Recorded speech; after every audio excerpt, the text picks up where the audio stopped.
All right, everybody, welcome back. I hope you're happy that we're starting close to on time because we were telling horror stories about the American public school system, and and that could be its own episode, its own 4-hour rant. Except that Ash would lose even more respect for us for all being products of the American public school system.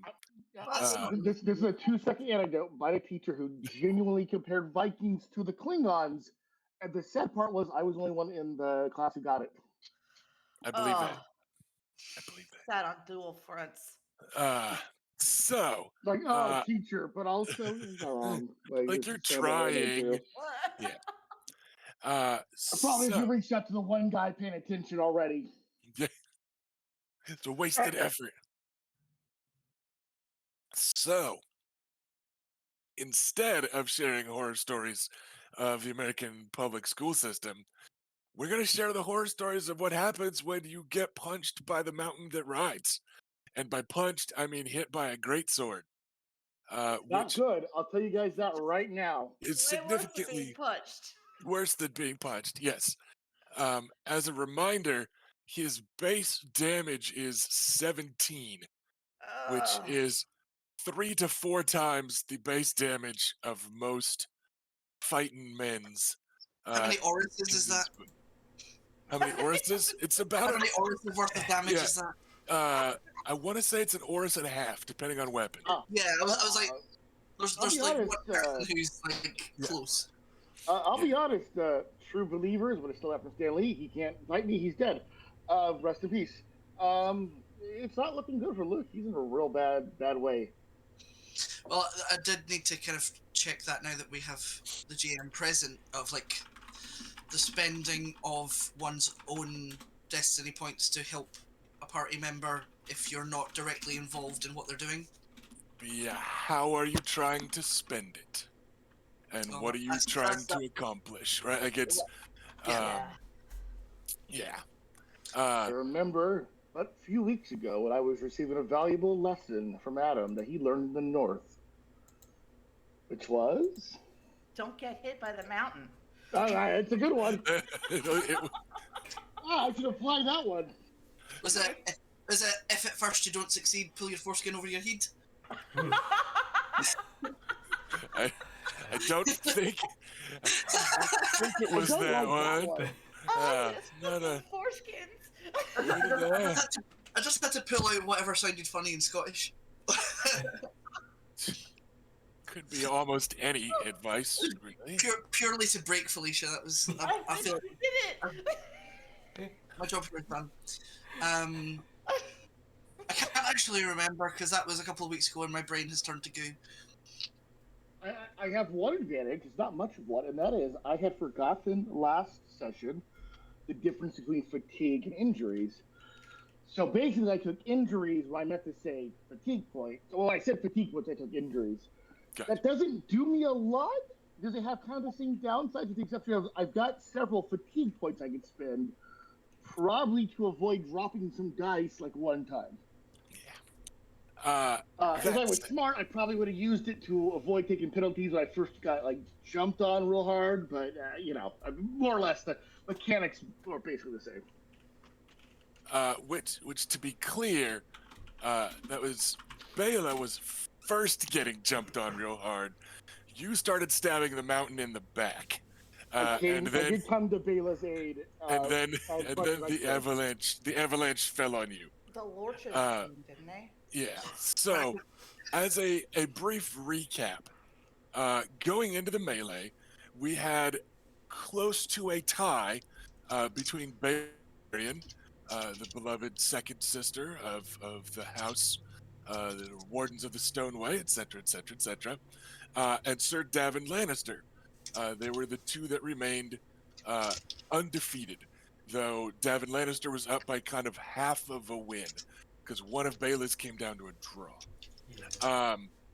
And initially, in the melee, those two had kind of squared off, and then Luke was leading the Craycalls against the Braxes, as several of the Brax brothers were kind of guarding Davin Lannister's flanks, just not some like official alliance or anything. It's an every man for himself type of melee, which is where Bela has a leg up, because it's man. Anyways, but they were still kind of working together a little bit, just gallantly.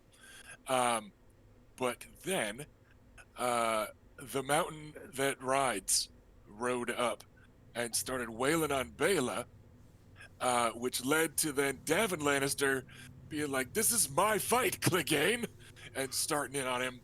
That was pretty And fucking then, cool. and Like, then, shoulder checked him. It was pretty cool. yeah, and then Luke starting in on him, and then the Braxes and the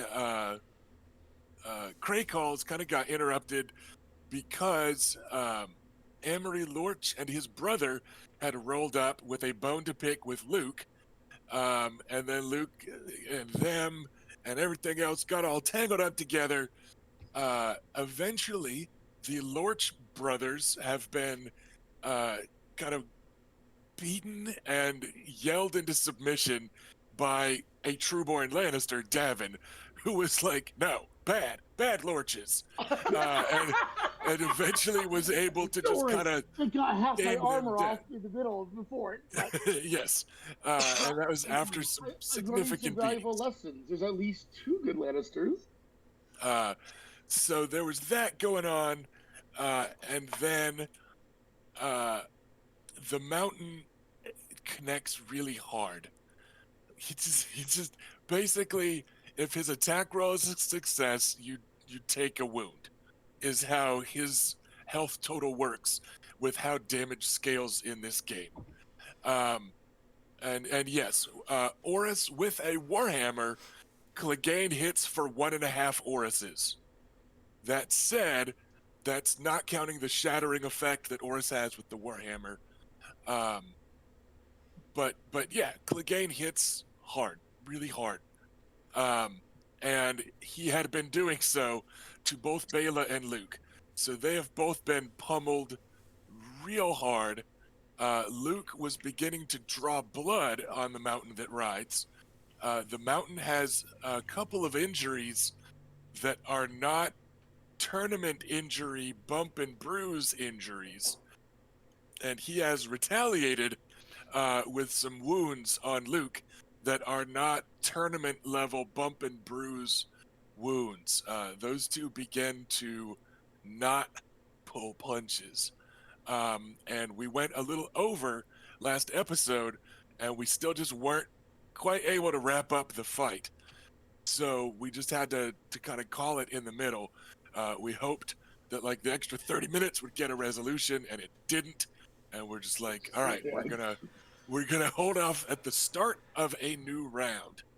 And where we are looking right now, the Cleganes.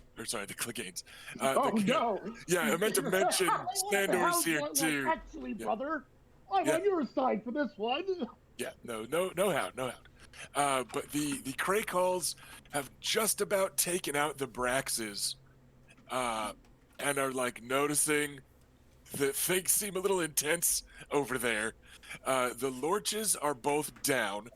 Amory Lorch got beaten more harshly. Laurent Lorch got just kind of ordered down by Davin. And that left Davin, Lucaris, and Bela all fighting the mountain that rides, who is roaring and swinging and just like clubbing folk with his sword in rather brutal and yes, brutish fashion. But effective. Because Yes. it's the fucking mountain. Yes. And the other half of House Nymaryen's siblings, the eldest and the youngest, are just kind of stuck watching on the sidelines going like, I hope my twin sister doesn't die shortly before the wedding. I am sure Lady Olenna will find a way to blame me. If the guest count of a funeral. right? Like, if the guest count is off, the Queen of Thorns will be cross with us. But Oh, we They- can tell the mountain that. Maybe he'll back off.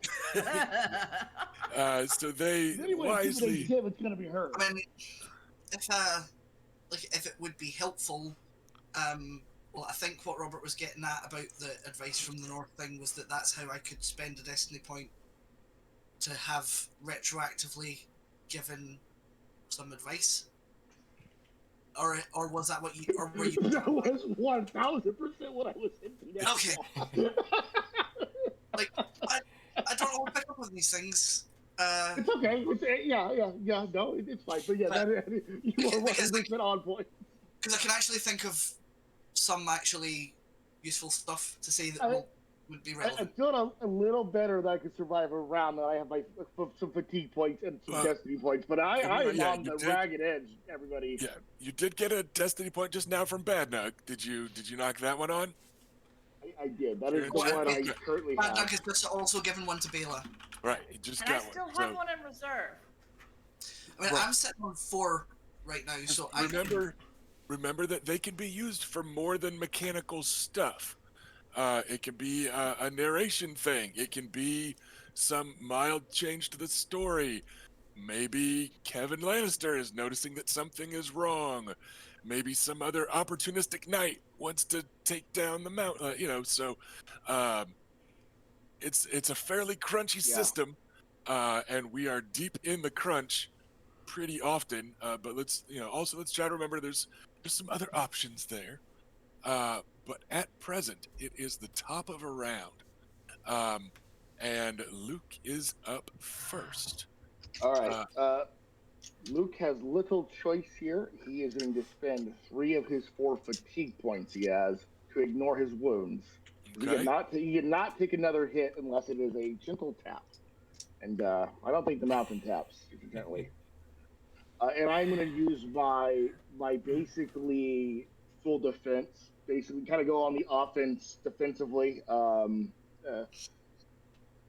And I'm going to roll that, and that is what I'm going to do. Okay. What do you mean by go on the offense defensively? I mean, I will use my fighting skill to basically go into full defense. Okay. The go on the offense part was like, it threw me off. All right. I can't remember the exact name, and I was just trying to describe it in a way that would be not confusing, and I failed. That's fine. Gotcha. So, all right. Basically, I'm putting as much fear between me and him as fucking possible. Right. And you are trying to be ready to block and dodge, and hopefully everybody just got some doggo emotes, by the way, in chat. Oh, nice. Yeah, that was part of the hype train. Yep. So, the way what the fatigue is... points work is I can basically ignore these wounds, 1 Yes. per fatigue. So, Yes. just grabbing my dice pool here. You do take a -1 to your total per point of fatigue. Is that resolved after the fatigue, or That's as it is spent. So Okay. like from the moment you spent it. So it's you're keeping a D6 -1. So the math tends to still be on your side. Okay, Because you're ignoring a -1 die penalty in exchange for a -1 to your total. Yeah, and I'll tell you what, because I don't see a use to have a fatigue point if I am dead. I will spend my last one to ignore my armor penalty for the round. Okay. So what does that make your temporary combat defense? Let me roll it here, and then do some math. All right.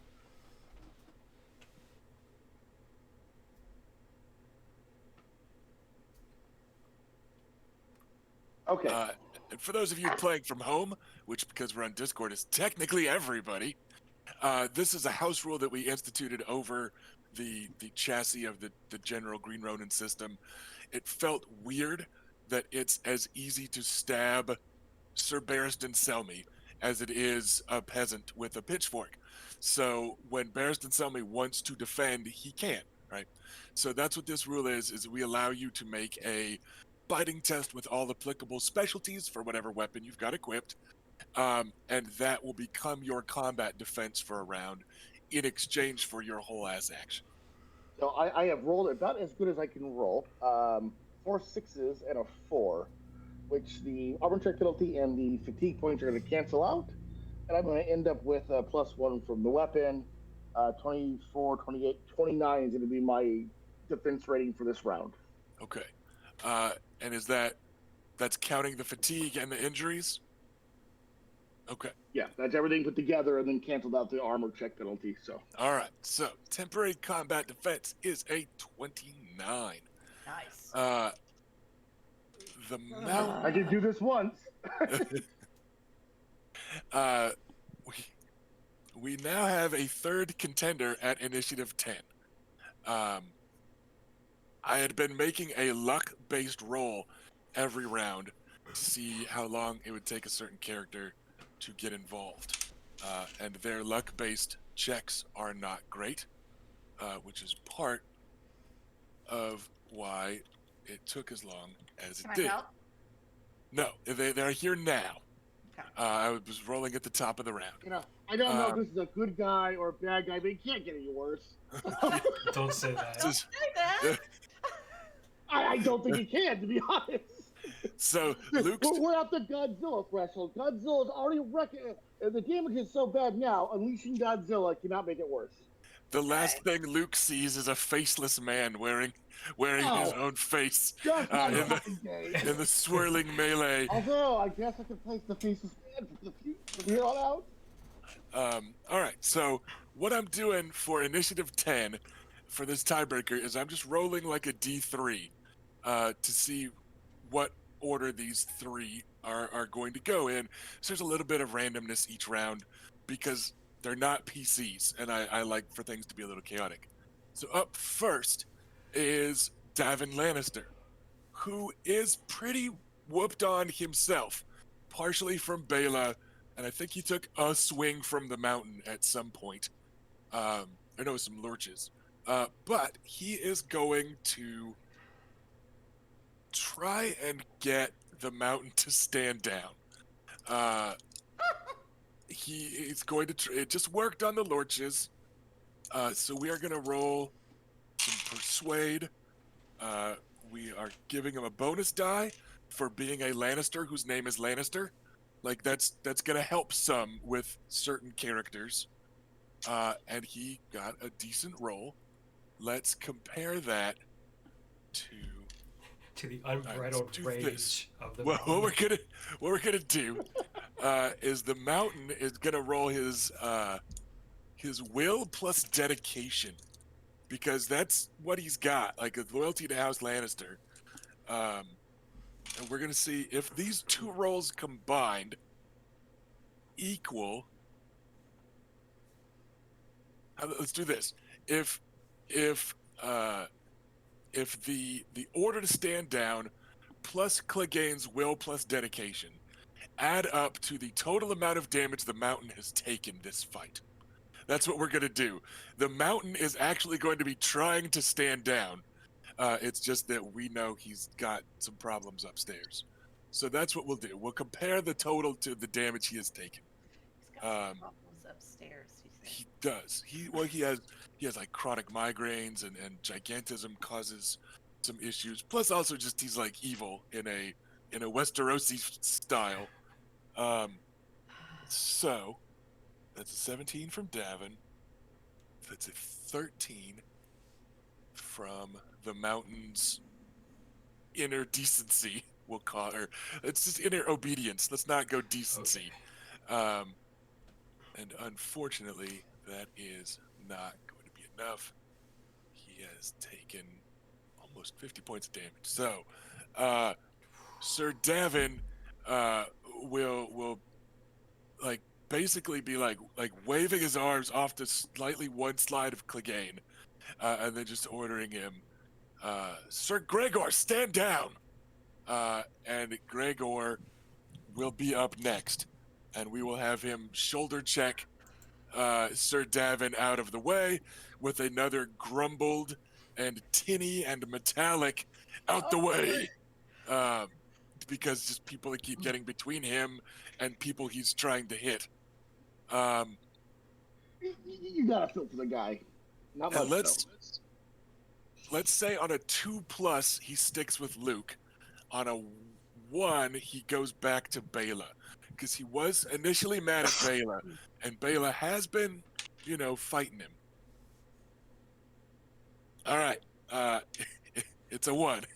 So, Oh no! because You. he'd been going back and forth from Bela to Luke, in like the least sexy threesome we could put together on this show. So, here is a swing at Bela.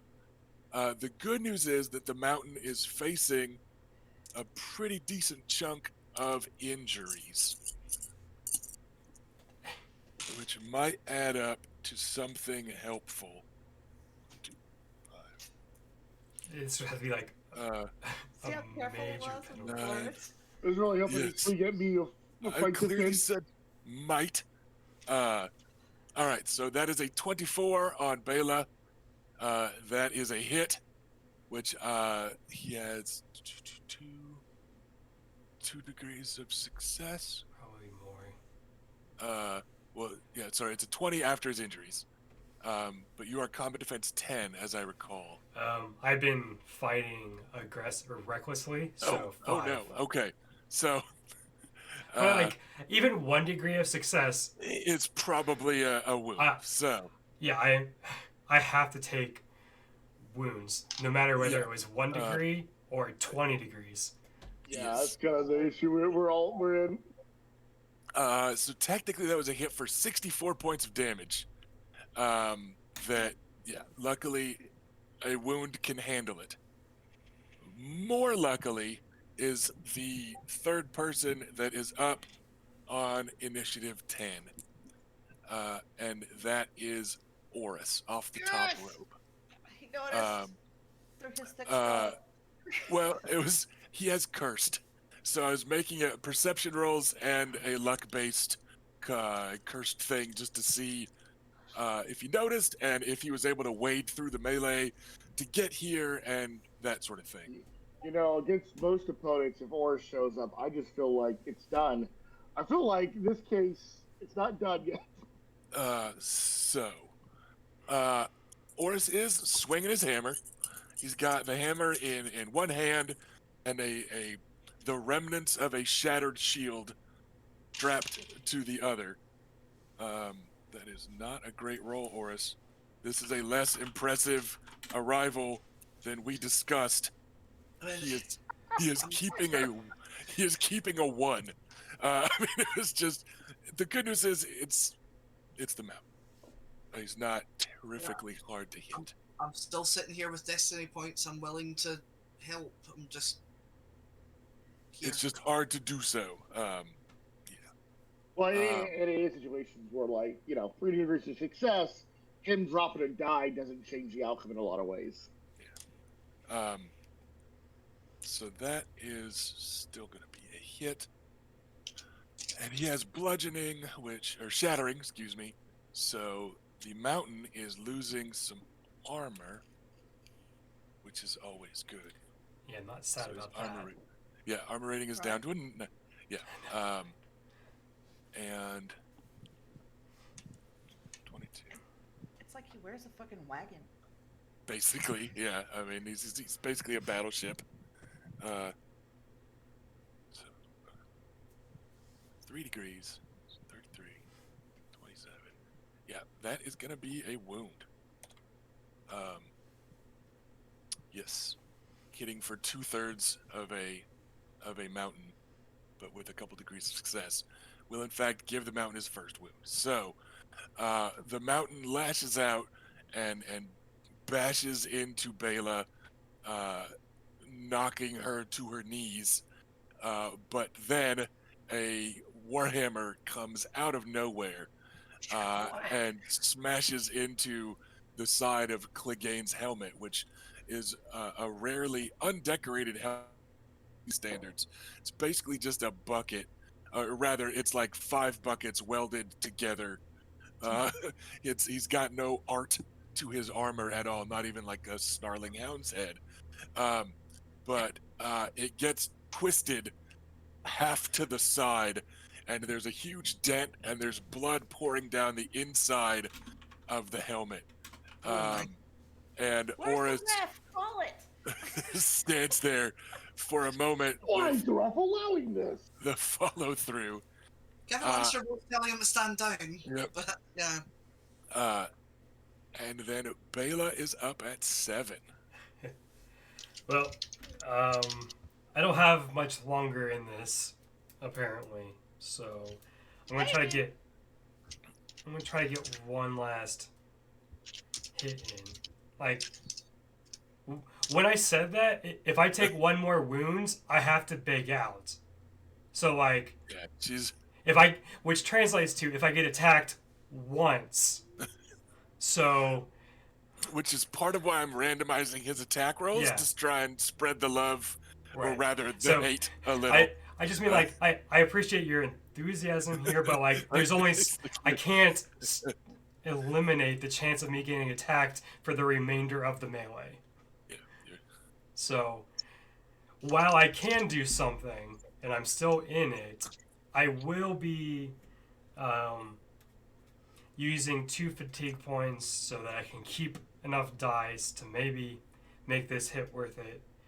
And then we'll see about using destiny points after that. Okay. Sounds good. All right.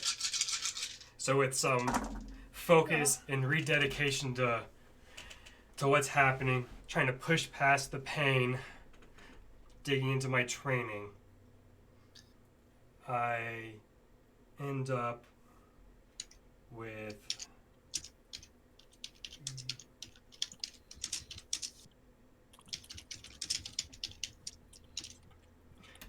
oof. I have 17. So my question is, would 2 more increase the degree of success? 2 more would, in fact. Okay, Yes. I will spend a generously given destiny point to include other 2. Okay, so that will be 2 degrees of success. Your base damage is 7, I believe, correct? It is, yes. All right, so that'll be 14, and you've got penetrating 1 or penetrating 2? Just a single 1. 1. All right, but that does knock his armor down to 8. You're hitting him for 14. 5 more points. That will be an injury in order to eat that damage. He is running low on injuries. Is Bela still fighting at tourney levels of damage? Yeah, I have been this entire time. So you're whacking the armored spots, etc., etc., etc. I just wanted to make sure, as we're, it was a last kind of your desperate last effort type of strike. I wanted to find out, make sure. Yeah. All right. Yeah. So yeah, you land a solid shot, and he's staggered at the moment. 1 second.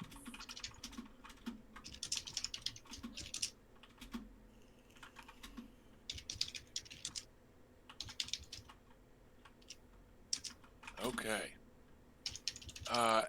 After Bela, we've got some NPCs that we had kind of moved to nebulously mid-round type of stuff. So, let's... Second. Alright, that damage is not going to be applicable, but the grab is. So, coming up after Bela is the Strong Boar, who is going to wrestle with the mountain that rides. He will be making a grab attack. He is not particularly great at this. He has brawling at 1, so he's losing some dice, but 6, 12, what did that is a hit. All right, so he has successfully grabbed his opponent. A grabbed opponent cannot move until you release him, or until that opponent beats you in a post-fighting test. All right, a grabbed opponent can only make attacks using brawling weapons or short blades, and grabbed opponents take a -5 penalty to combat. Who grabs who?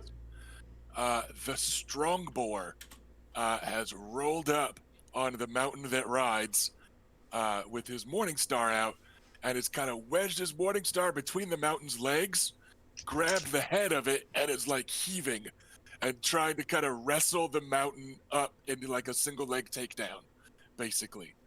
So he is Trying trying to just nullify him. to just grab the mountain and haul him off his feet. Uh-oh, we lost my wife. All right, she's back. Sorry about that, everybody. Everything gets all scrambly when we lose a player. The world's just not the same without you, Felicia. It was just me misclicking. I apologize. So, just, all right. And then at the end of a round, we are going to check in on our non-combatants, and they will have the chance to expressly do a thing at basically the end of a round. So, what is Reyna up to in all this? Like, there's this assumption that there's the occasional yelling of like, "Yay, Wyvern's Rest," right? And get him, or oh no, don't die, right? Like we know there's generic yelling. Is Bela yelling at anyone in particular? Is Reyna yelling at anyone in particular? And is she trying to like do anything? And then we're gonna go from her to the youngest Nymaryen in a second. So we are on deck with Adam. When we set up to watch this, where is like Kevin Lannister and Sir Kevin Lannister is up in the fancy box. He is there with the Master of Lists and his lady wife, the Lady Dorna, formerly of House Swift. And how does, like, when I look at him, which is like swift glances, not like Sure, because I'm too focused on what's going on out there, is how is he looking? Like, is he looking upset? Is he looking interested? Is he looking amused? Is he looking? He's got a carefully neutral look on his face, which is what he's maintained from, just, I don't want to say disinterested, but he has been rather dispassionate about most of the joust, etc., etc. Right. But you recognize that careful, controlled, mildly enraged neutrality. Because, like, I've right? Like, you can tell that he's like, you and Grandpa have that trick also, that stony faced. And what gives it away is how he's grabbing one of the armrests on his fancy chair. You're ruining his tournament. So he does not look terribly pleased at the moment. But part of the problem is that this is a melee, and it's kind of hard to preemptively go. It looked like he might be hurting. Like, people die in melees pretty often. So, like, it's hard to tell when a melee is off the rails from outside the melee if you're not physically listening to people roll dice and say, yeah, I'm trying to kill him, right? Like, it looks kind of the same from the sidelines. Like, either way, it looks the same. Until after. Like, if the mountain hits somebody and knocks them to negative 87 health, after the fact, you can kind of tell, like, hey, he cut their head off, right? But, like, until that happens, it's hard necessarily to tell if something is wrong in character, right? So he looks displeased, but he isn't stopping anything just yet. No, he can't at this point. Yeah. I mean, Davin's already... It doesn't matter. I don't even know what I can hear from out here, so I don't even know if I heard Davin trying. So, I don't really have anything. I can't think of anything to be doing that would be helpful. I mean, she's basically been acting like a really rabid baseball fan at bottom of the ninth, full strike. Okay. Screaming at the umps about their calls and. So, if you are not directly trying to influence somebody off the field, who would you like to directly try and influence on the field, and how? We're gonna get a little hand wavy here for the folks that are off to the side. Well, it's fine. I would like to influence Craig Hall, the strong boar, and I would like to influence him by probably giving him a destiny point to help keep the mountain handled, Debuffed. neutralized. Okay. Okay. You have spoken to the Krakal or to the Strongboard lately in a flattering fashion. That's not going to be the level of emotional connection that siblings have, and you don't really have a super direct communication line that's extra clear. So I'm gonna It's not call. like my I VP that I'm giving away. I It's a chat well, VP. but we're gonna call this a 2 destiny point to 1 ratio. We're gonna have some math in there to reflect. You're just like yelling, "Strong boar, get him!" Right, type of stuff. Because there's not a super direct line of communication. There's not a super strong emotional connection for a flashback. So we're gonna call it a 2-to-1 ratio here. It's kind of a command and positive reinforcement if you can hear it, because, you know, she already thinks of him as like her, like her man, her knight, her guy. Mm. Okay. Not in a sweet way, Let's. not like I'm sweet on him way, but like I asked him to be my personal. We've adopted him. Yeah. Okay. What are your persuasion skills looking like? Do you think you have an applicable specialty that would let you roll persuasion to mimic, say, the destiny point tax? I don't even know how to. I have 3 possible specialties in persuasion. Like, I have charm, convince, and intimidate. I don't think intimidate is correct. yeah, none of those sound quite right. Right. So yeah, with somewhat fuzzy goal in mind, we would call that a 2-to-1 ratio. So if you would like to spend 2 destiny points, you can give 1 to the strong boar.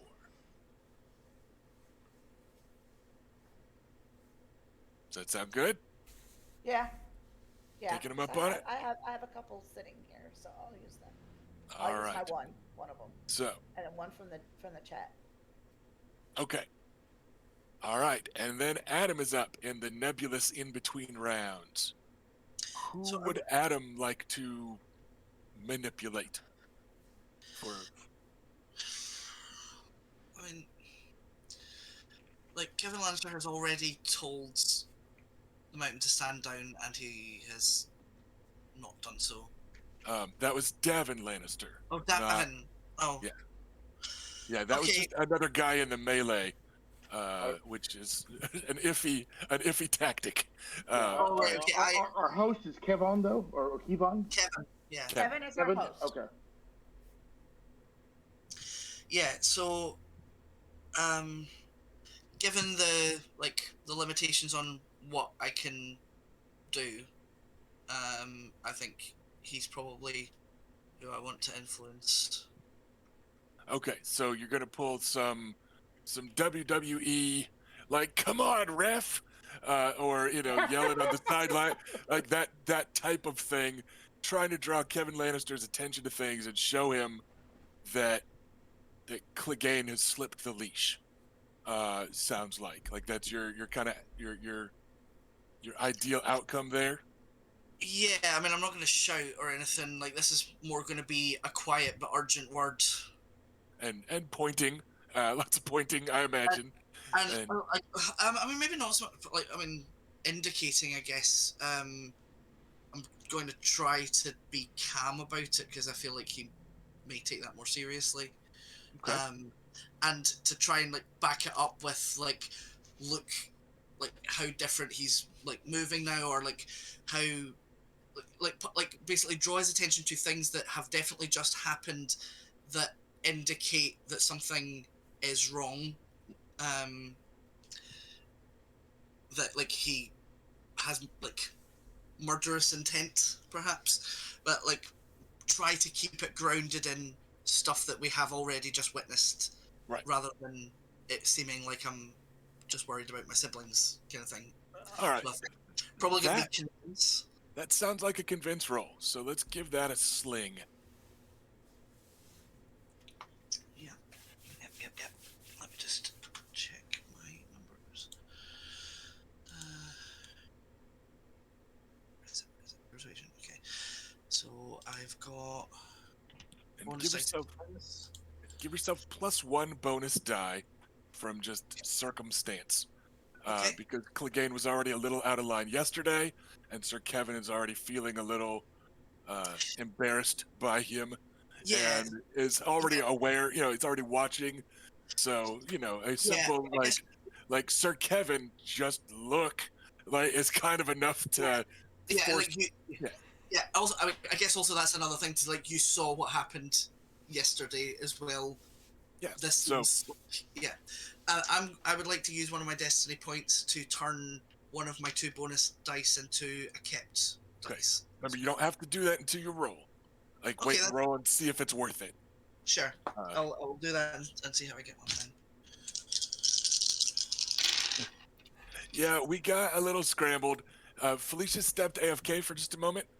And when she put on her AFK screen, Discord, whether we want it to or not, rearranges us to put any away person at the end of the list. So we play some musical chairs. Okay, so I am going to take the opportunity as game master to start saying some people die immediately. Oh shit! I lost it. Fuck! Yeah, I should have just yep. done it. Too late. All right, that's so- them's the rules. So what are we looking at, Ash? What's our total? if I don't spend any destiny points, that's 16. Okay. If I spend a destiny point to keep one of the bonus dice, that brings it to 19. If I spend 2, that makes it 22. Okay, give me 1 second here. Let's roll. Trying to set up kind of a difficulty to affect him, because it's not like a full-on intrigue. Yeah. Or I but- could, or like if I could spend a destiny point rather than to convert one of the dice, I can just add 5 to the roll, which is actually worth more than keeping the dice. Just give me Which would 1 make it- second as I mock up a good number here, because it's also Kevin Lannister is well known to be dutiful towards his house, which normally makes people lose a die when trying to charm or seduce or convince. But the thing is, like, you're trying to convince him not to let the mountain that rides embarrass the house. So I'm like, I don't think that penalty's gonna apply here. Like that just like for once the duty is there, and it's not like he has an order from Tywin, let the mountain kill who he wants to in the melee, right? Yeah. So let's just roll his will and say that. So what are we looking at without a destiny point? Without a destiny point, it's 16. Okay. With a destiny point, I can get that up to 21. Okay. Spend 1 destiny point. You are currently 1 below the difficulty that I set with a will roll. Okay. So either destiny point option would be enough. You were right on the cusp with that. So Yeah, I'll spend a destiny point to add 5 to that roll, so that makes it 21. Yep. All right. So let's do that, and then we will create a track. Lannister has been convinced by 9 points.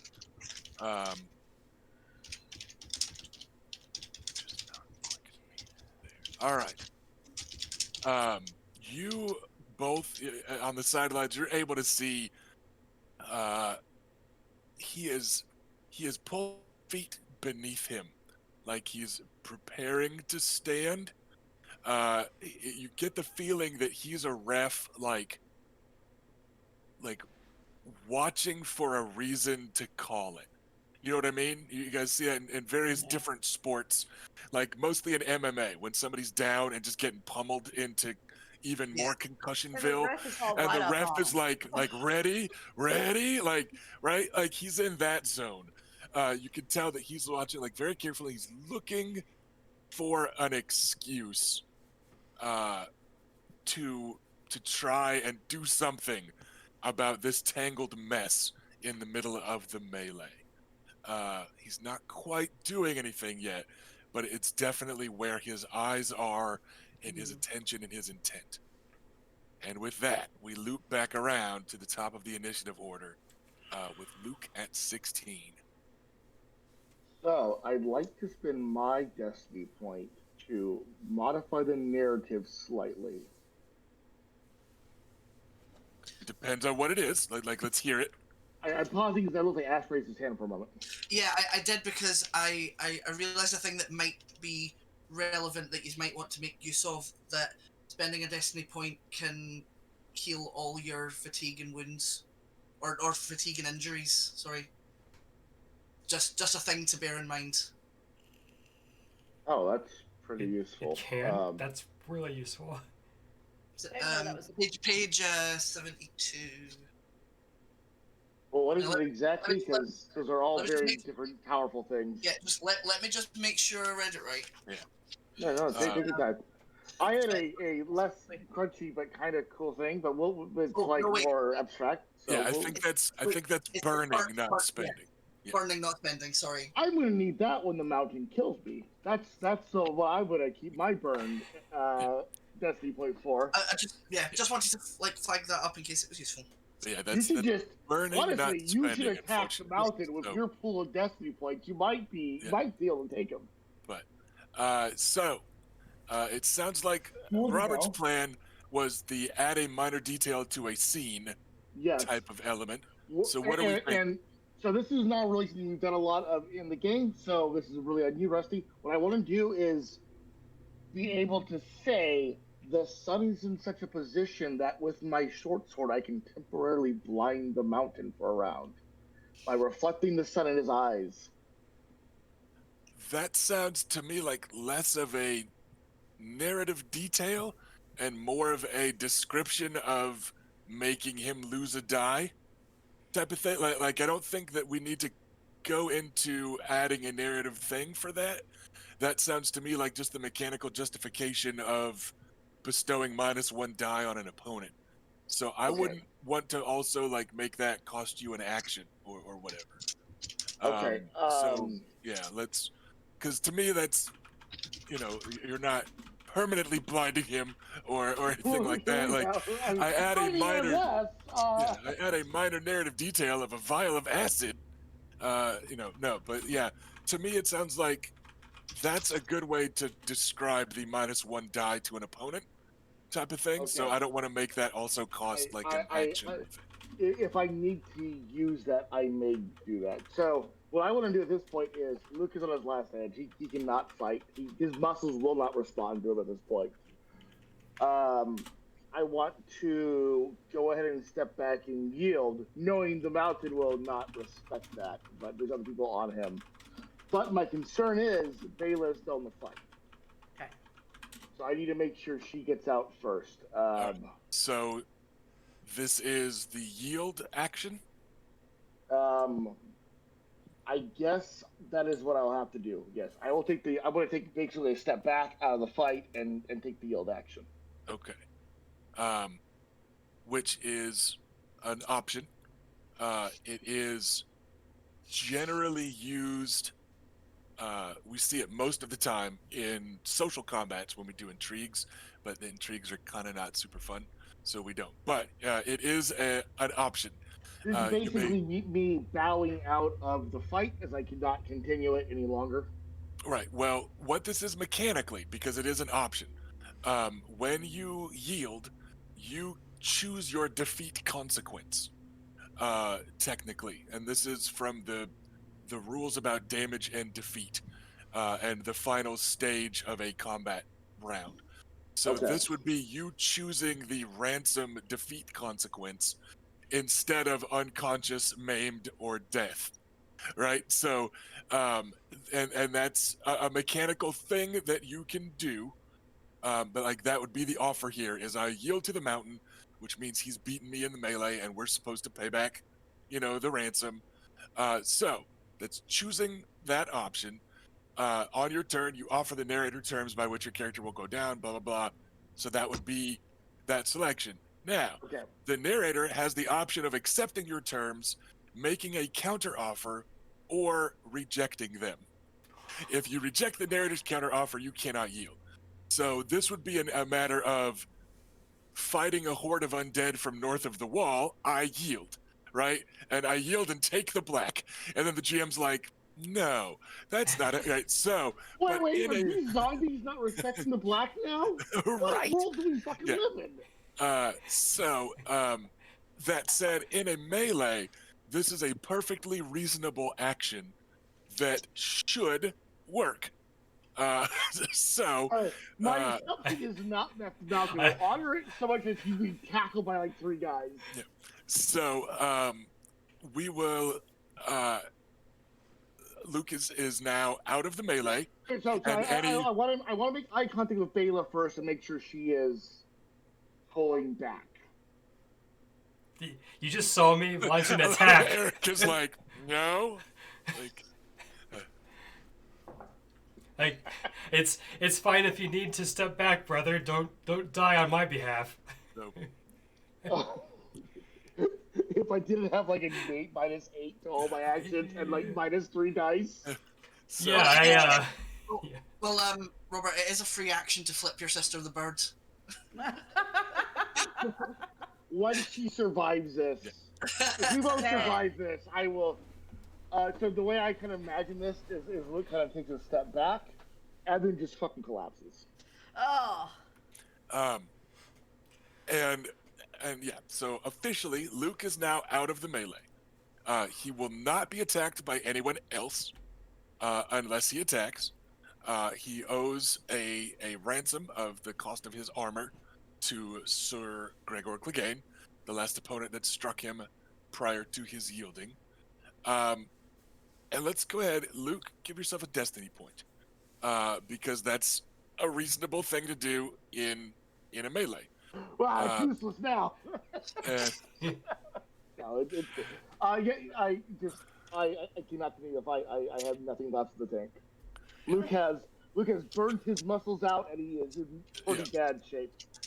Yeah, which is And, part of the spiral.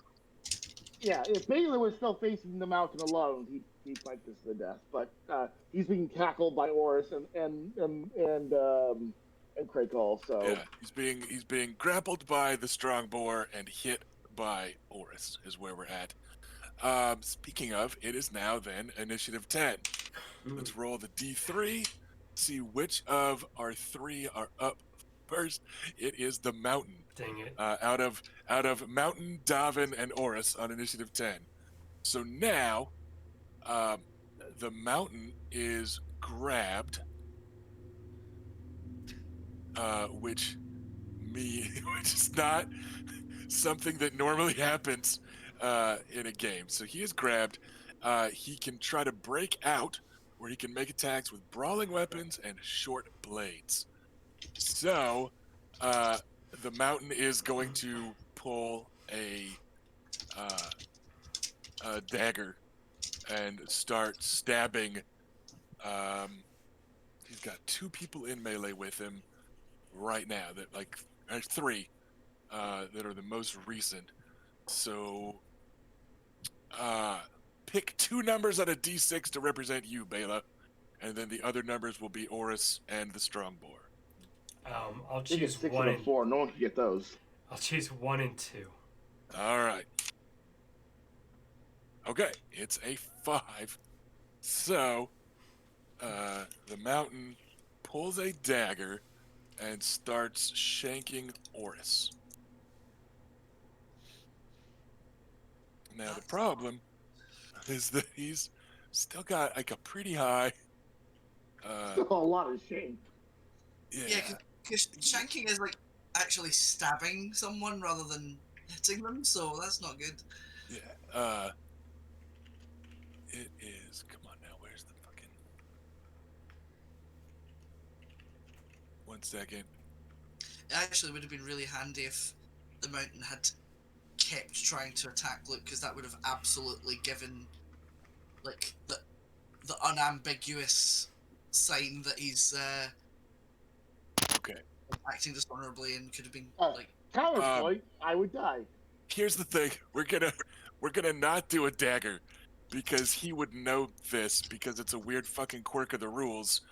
Daggers are cool weapons for nimbly pimbly people, so they do agility -2 in damage. As opposed to him just punching somebody with a gauntlet, which is athletics -2, which is still gonna be 6 damage instead of 1. That's a really fucking weird hole in these rules where the mountain is 6 times as deadly with his gauntleted fist than he is with that gauntleted fist with a foot of steel in it. The show did support this. So, yeah, I mean, he hits And hard. the, and the did. books. Yeah. So, all right, he punches Oris with a gauntleted fist. I don't know why I was rolling an extra dice. He keeps them all. Because this is not what he is best at. That is still a 21. Horse's defense. Fuck, where's his sheet? 3 degrees of success. He just fucking punched for 18 points of damage. It's just this fucking character. All right. So, Oris's armor rating. 1 second.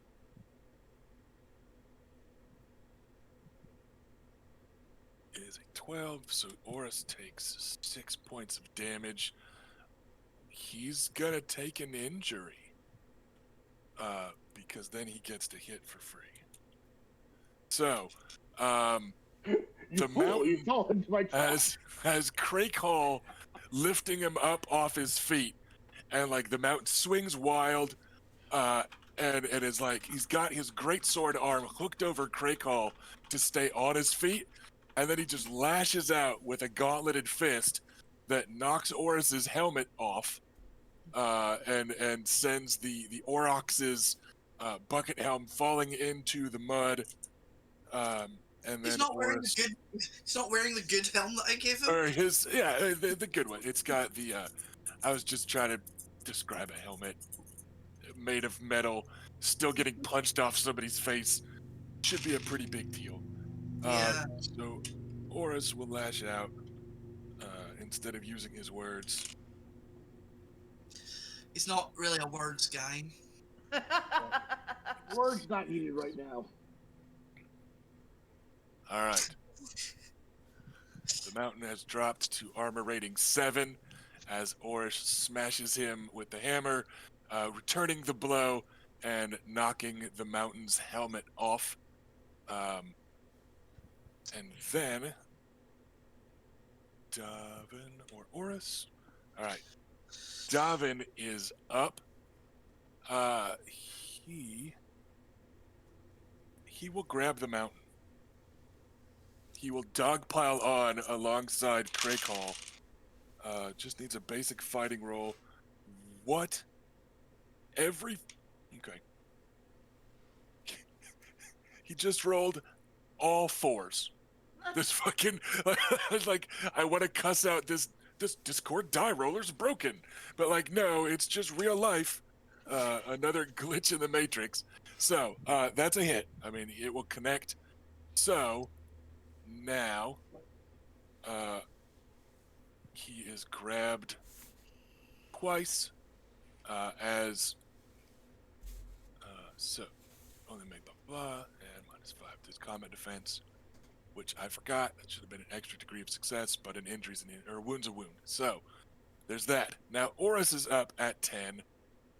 Let's do this. Oris will go to everybody else. He will do that. And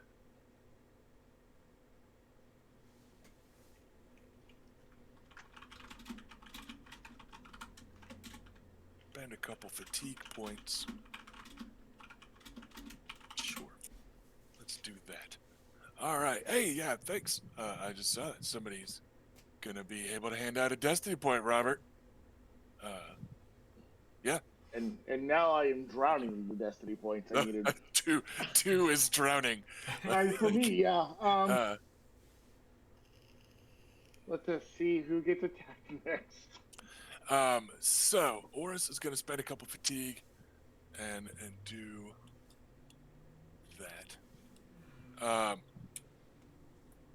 So Oris drops his hammer after the smack upside Clegane's head, and between the three of them, Jesus. the Strongboar, Davin Lannister, and Sir Oris the Aurochs, they now have him pinned. So Davin grabs the arm that the mountain punched Oris with, and the Strongboar has his base, like with his legs tangled up with the Morning Star, and then Oris gets in there and grabs him and like lifts and slams him down, and between the three of them, they now have the mountain pinned. So he is pinned to the ground, and that was because Oris is one of like 2 or 3 people that have a chance at beating the mountain in an opposed athletics test. And I gave him a bonus die for each other person currently grappling the mountain. Nice. So now the mountain can take no actions other than to try and break the pin. Oh, and Bela. counts as helpless, coming up on Bela's action. Counts as helpless? Yes. Well, I was originally thinking about just taking an action to catch my breath. But maybe if my opponent is at, 0 combat defense? Is that what helpless means? Not quite. It means you lose your agility from combat defense, and you give attackers +1 die on fighting rolls Ain't bad. to attack him. Well, I'll need the +1 die because of how bad all my penalties are. And his combat defense will be an 11 right now. He has more combat defense than me? His combat defense is very high, in part because combat defense is based on athletics. Because it's assumed to be how strong you are and able you are to move in armor or whatever. But he is grabbed, which is a -5. I'm going to say that because it's multiple people doing the grabbing and the pinning, I'm going to let one of the grab bonuses stack. So he will be combat defense 6. He is down to armor rating 7. He is combat defense 6, and you would have +1 die. If there's if I can use a destiny point to help you as well, just let me know. Alright, we will see what the roll ends up being. All right. So what is Bela's action? Like what exactly is going on here? I'm going to use my spear to make a tournament melee style attack. Okay. And I mean, is it an all-out attack? Is it an aim then attack, or a? There'll be an aim, which gives me 1 extra bonus die. Yeah, right? that's a bonus die rolled, not kept, but you do get +1 die, which is rolled and kept from him being pinned. Yeah. So I'm going to get to keep 3 dice at the end of this roll. All right, and he's combat defense 6.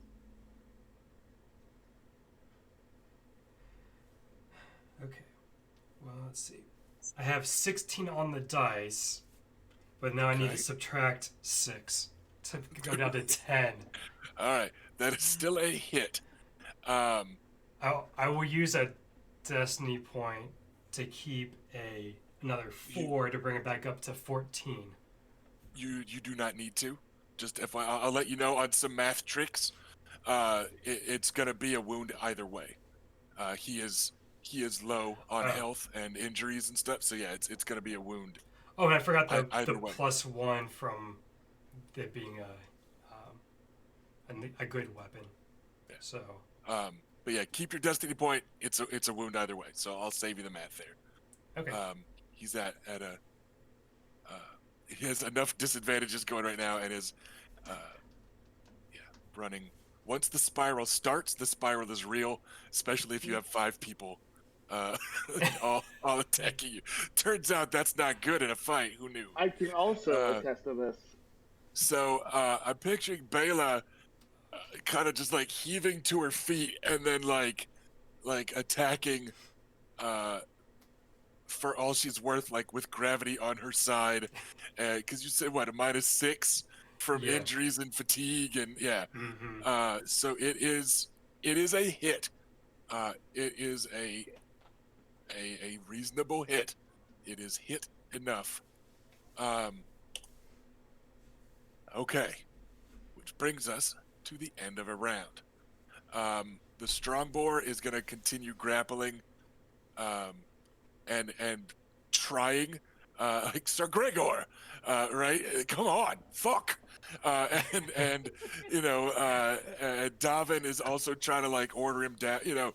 Like when Wolverine goes berserk and Colossus tries to hold him down, right? Like they're trying to like talk him down while pinning him. Oris isn't. Oris just has him down and is like kneeing. I mean, it sounds like a couple of trash cans getting smacked together in the middle of a weightlifting competition, because it's 2 big dudes in plate mail pummeling each other with brawling attacks. So like Oris isn't trying to talk him down. Oris is pinning him and like kneeing him in the side and stuff. So the Mountain might be on the verge of realizing the fight isn't going well for him. He could be close now. It was this moment he realized he fucked up. So let's do our sideline combat again. We'll start with Bela, or start with Reyna. Sorry, Bela doesn't get to go twice. Like I fight and then I sideline combat. No. It's like, wait, Bela? Well, who's out there? Yeah. So Reyna, that's the situation. You've got Devin Lannister, the Strongboar, and Oris the Aurochs having wrestled the Mountain to the ground, and he still has not yielded, and is, as always, on the cusp of throwing them off, because it is going to be athletics and strength rolls here, which 3-on-1 may or may not be enough. So it could still turn. Is there anyone that Reyna is trying to influence or bolster or narratively? I mean, out of character, it would be easy to spend a destiny point and add a small narrative detail of another somebody else piles on. the young she-bear charges up, or like you guys have weapons at your disposal in a melee. So is there something that Reyna wants to manipulate from the sidelines, or that fate is just happening to send your way?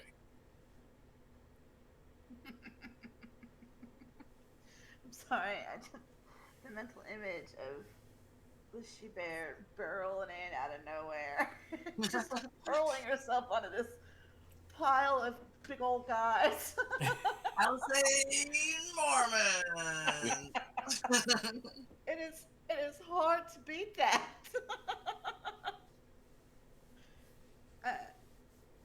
You can make that magic happen with just a destiny point, by the way. That would be, like, because it's a melee, I would consider that a minor narrative change, right?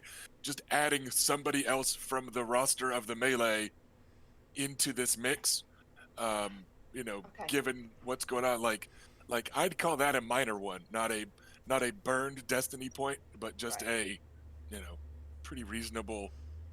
The odds are decent of it. Sir, Okay. Who do we get if we win one? but like Robert Baratheon? Yeah. Because I'll burn a destiny point for that. He just comes burrowing out of the ground underneath the mountain. Rah! He doesn't even know there was a melee. He's just Yeah, there. he just He's showed just up there. drunk and swinging. So I would like to. I mean, I picture this gesture of what, like Reyna looking back at like Kevin Lannister and like making eye contact and kind of doing that open hand, your mess, clean it up thing. The, the, okay. What's the Or like, are you just gonna let this keep going? right? Because I'm picturing this meme. Copy image. Is it gonna let me? the meme. Yes. That's how we roll. Oh, damn it! It's not gonna let me. Can we post an image link? No, I don't think that's gonna post. But you guys know the one I mean. The I'm picturing Reyna hitting that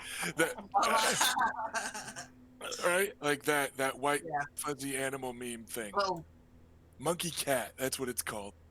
Oh, But God, yeah, I so don't I'm know what picturing. like, now I gotta go look. Well, I just posted the pic in Oh. Discord. Right? I'm just picturing What the that. fuck? Yeah. So Everything's so in one hand. so she is also drawing Sir Kevin Lannister's attention to the melee, and to that particular part of the melee. Let's. I'm not gonna give you convince for this. Adam was actually like raising his voice to speak to Sir Kevin. You're just doing this kind of imperious gesture, which is very in keeping with your characters. But let's just call this a persuasion roll, just raw persuasion, and Blood of Valyria grants, I think, some bonus to that. oh shit! I forgot about Blood of Valyria. I didn't even add that to my Oh. roll. Um, I completely forgot about that. look up what that modifies. I want to say it was a +2. Something like that. Hang on. Um, Oh my. I didn't roll any ones, so my other. yeah, bonus- attractive. Yeah, Due to the results of persuasion Valyria, test, passive endurance, blah blah. So 2.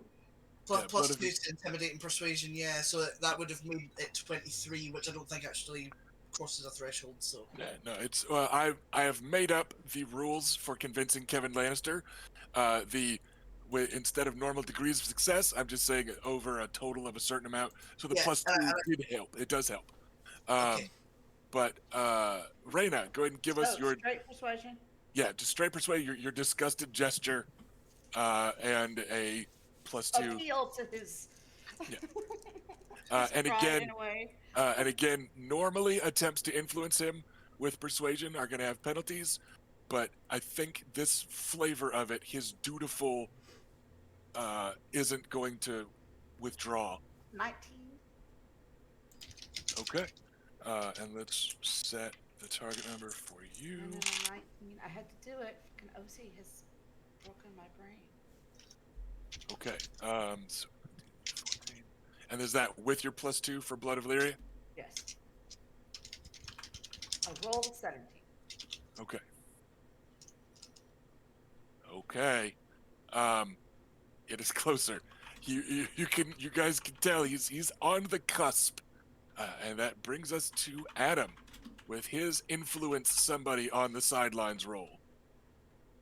Are you gonna keep trying to get Kevin Lannister to end things? He's looking close to being convinced. Yeah, that seems like the best use of my energy, I think. All right. I guess, like, along the lines of, like, the melee need not stop altogether, but Ser Gregor is a liability, basically. So he needs to be, like, removed, if nothing else. Because, yeah, he's clearly beaten and refusing to yield, like... Yeah, so, like, I'm not coming up with great wording, but that's the thrust of it. Yeah, it's fine. Just clearly the mountain is defeated, right? Type of just easy. You're like, come on, Sir Kevin, just Yeah, this do is the at right best, thing.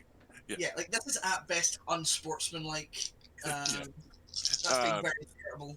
All right, so I will roll his willpower which will determine a difficulty number for you. Because And I'm like, just gonna. on a battlefield, this refusal to give up is valuable. Yeah, in a melee, like in a sporting situation, not much. Yeah. Or in a duel.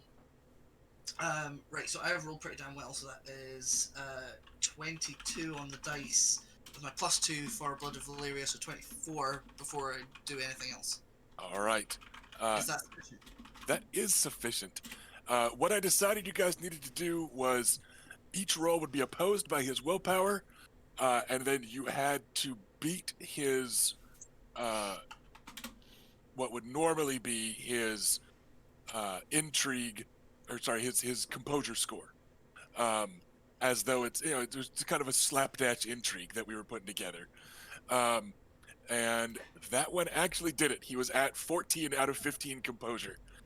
So that roll was enough to get him there, along with, again, just the sight of the mountain frenzying and raging and frothing, with Sir Lucaris an inch from death, not defeat, and Bela not looking much better, and him just not yielding. So finally, after a few last impassioned entreaties from Adam, and Bela giving a "come on" gesture of No, just that was what Dana. what I don't even, know or, why. damn it, I keep just using the wrong. It used to be me. I used to do it, and I transferred to you with that Jesus did. curse. When one rises, the other must fall. I was like, Genie, let this be upon Rusty. I left. All right. So A few wishes left too. Sir I don't know Kevin why you wrote it. Lannister will then he will rise to his feet and yell, "The mountain yields," which You all heard it. he has. We're gonna go with warfare here for raising his voice over the battlefield and Yeah, trying to we're- basically give an order, right? That's kind of how I'm picturing it. He's giving an order to the mountain to yield, and giving an order to his banner, the knights that are all technically sworn House Lannister to like stop stabbing him. He yields, I said.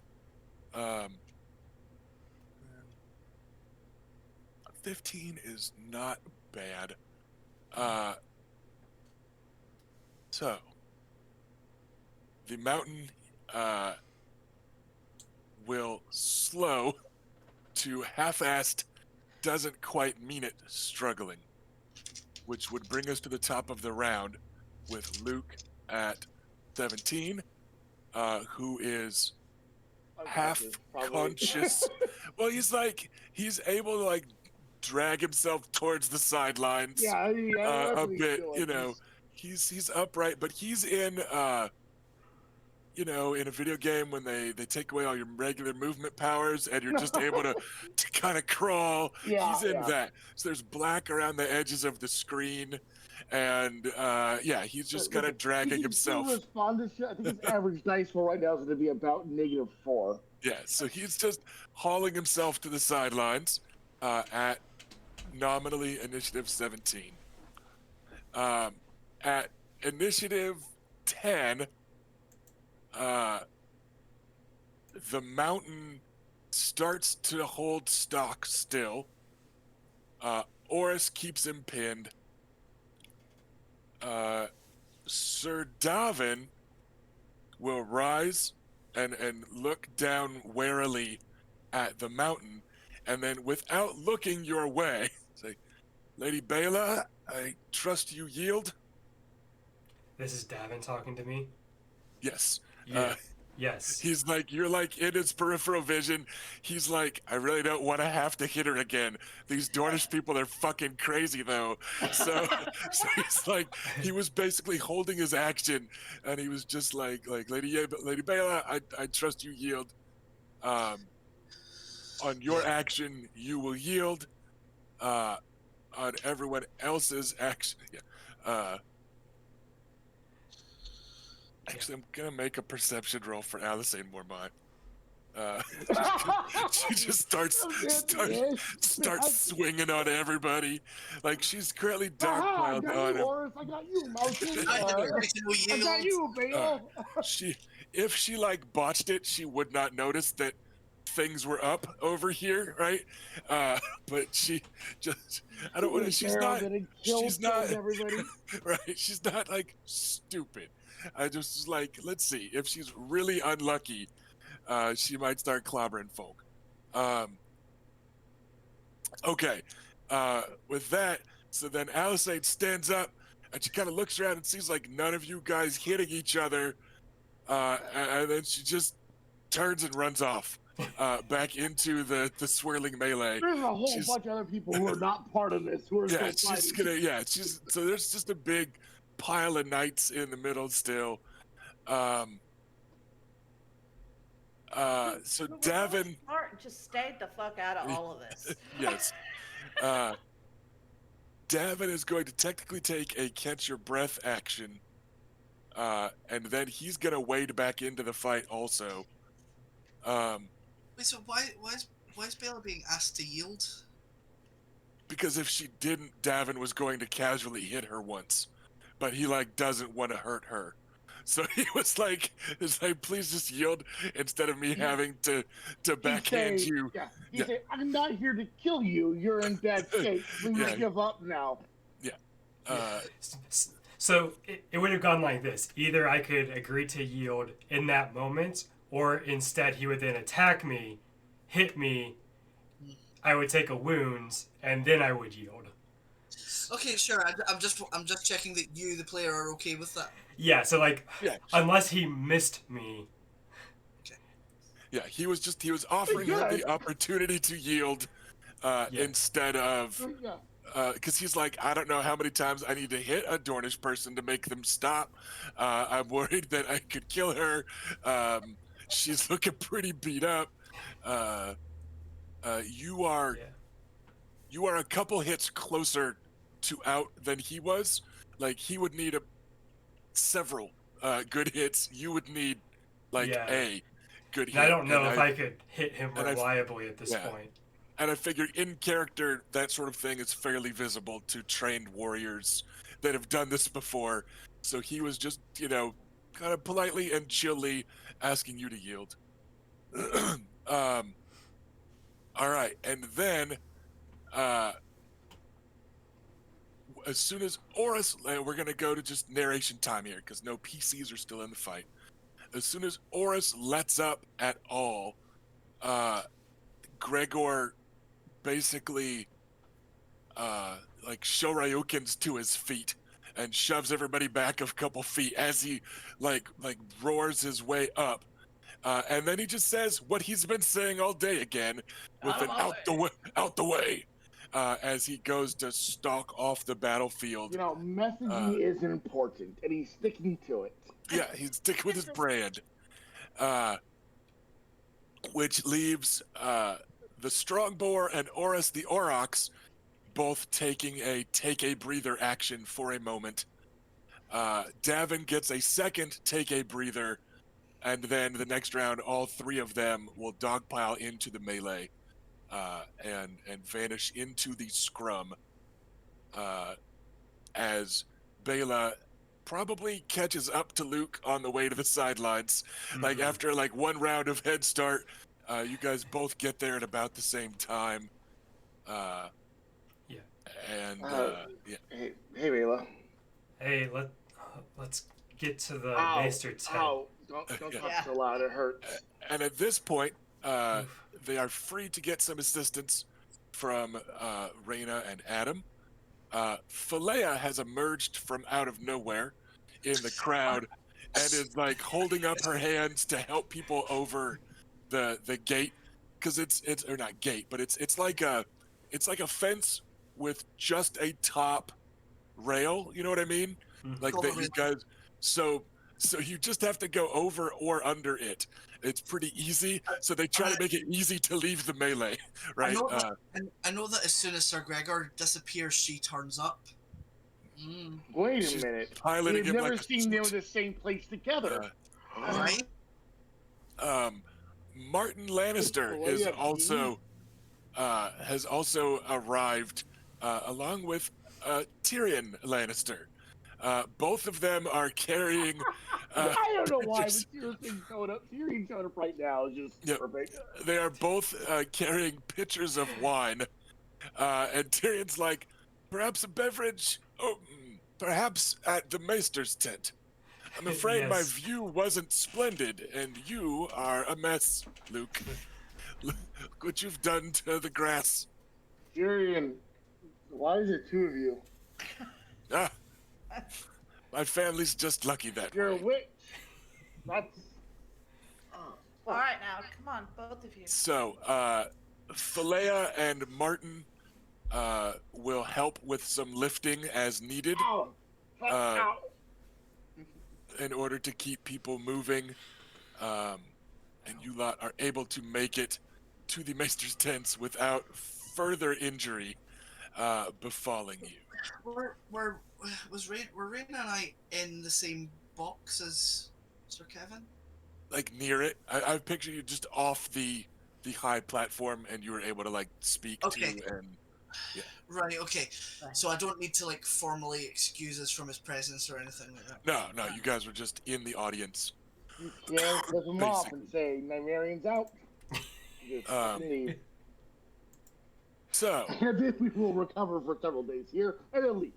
let's make we're gonna cut to like kind of montage speed while you guys are role playing. Maesters and Maesters apprentices will be making some bandaging type of rolls, and you guys have some wine to drink, Oh dear God, thank you. which should be of some assistance. Seven's blessings. Just put it in my throat.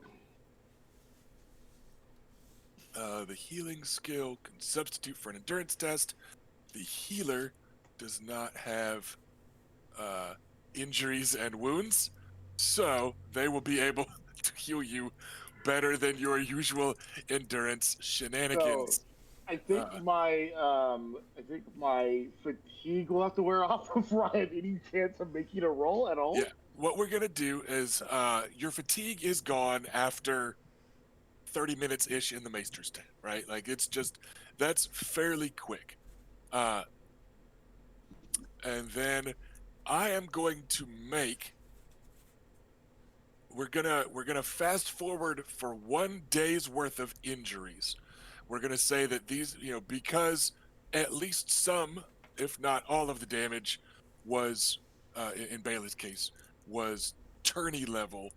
We're gonna let 1 day's worth of injury happen here. All right, so both of you remove 1 injury. Okay. And then the wounds are going to take some time, but you guys are going to be traveling, which does make it a moderate test. But we will see what can be done with that. But this is about 30 minutes to an hour or so in. There's been a little bit of milk of the poppy added to some of your wine without you two being asked. So you feel a little bit better than you should, and this Westerland's wine tastes a little bit better than it should. But everyone's feeling a little bit better. Is there any particular conversating that these Nymaryen siblings have in mind for one another during this half hour ish? Baylor, are you okay? Yeah, I guess I didn't win the joust competition. Maybe not. I'm gonna just be dead now, okay? Have a good nap. She kind of like squeaks out. Philea, more of this wine with the milk in it. Uh, all right. So that's I- those two I don't have a bantering a lot of bit. deep Uh, conversation to share.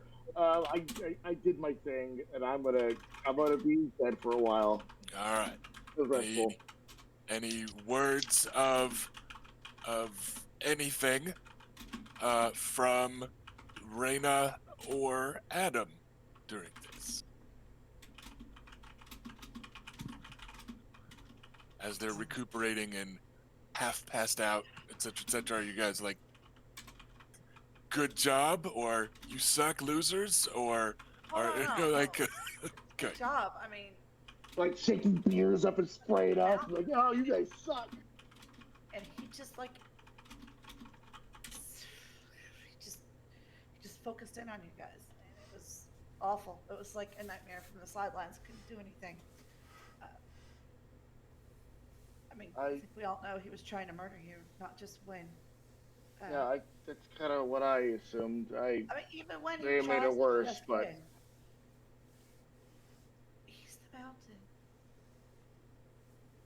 I can't think of a way to make his strikes be less lethal than lethal. But He hit me twice and I didn't die. I did think twice. I did think I was ready, but I couldn't let him hurt Bela. No one else. I didn't even stop him. I'm sorry. What was that? Couldn't let him hurt Bela or anybody else, but I couldn't stop him. Oh, well, it took 5 people to get him on the ground, Luke's voice would be weak at this point, so. and 2 of those were the oars in the strongboard. I'd rather think the fact that you're both alive is plenty victory for me. Raina, does this bruise look like grandfather? I pull up my side a little bit. You know, like if you Wow. tilt your head a little bit. I think it does. I haven't looked, but I think it does. I can sense the disapproval from it. Yeah, I think- that's what tipped me off too. Yeah, right? I think you guys. Has the bruise been writing letters? Oh no, now it's still growing. Never mind, it's changed already.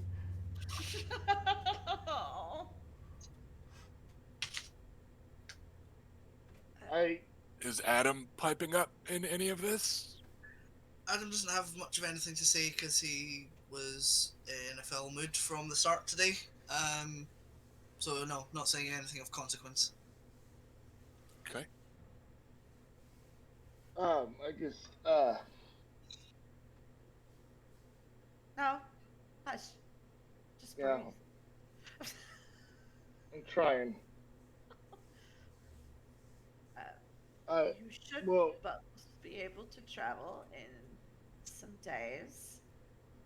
You sent a letter to Lady Elena. Mm-mm. Mm-mm. We'll be on time. Let's not worry about telling her anything unnecessary. We can tell her the stories in person with you in front of her. So she can see that you are able to stand and drink and be appropriate wedding party types. I think some of my stuff still works, so yes, maybe. I think if I wrote her a letter to tell her about any of this, she would be very put out, and I would rather avoid that until we get there, and then she'll be too busy to be that. But she's gonna be put out no matter what. I mean, I'm gonna reach a bruised hand out to Reyna. I will gently take it. I'll give her a little squeeze and I'm gonna go to sleep. Aww. Being awake hurts. All right. You guys notice that it's gotten pretty quiet in the Maester's tent. And it's not knights come in and they get patched up a little bit and then out they go. In and out. They're coming and they're going. But you guys noticed that everybody was going, and no one has been coming. And then you look around and you realize that even the maester's like apprentice that was left, they're cleaning bandages and things like that, and they back away, bowing away from the door. And there's the light grows and then fades as somebody opens the tent flap and then walks in, and you look up and you see Kevin Lannister striding towards the lot of you alone, and he gives a little gesture, and the maester's apprentice like scuttles away. They're bowing, they're scraping, they're leaving, with a pail of bloodied water. And Sir Kevin Lannister, younger brother to Lord Tywin, stands over the injured members of House Nymaryen with his arms crossed. And he just kind of holds that pose for a moment. Adam stands immediately to Bow. get to bow. So Kevin. He negligently gestures that away because it's fine. All of you sit. Yeah, he just wants to make sure that the injured people don't try to sit up or something stupid. He would punch them. Was not an issue. He would punch like, no. Yeah, he would say no. My nephew is master of the joust in the wake of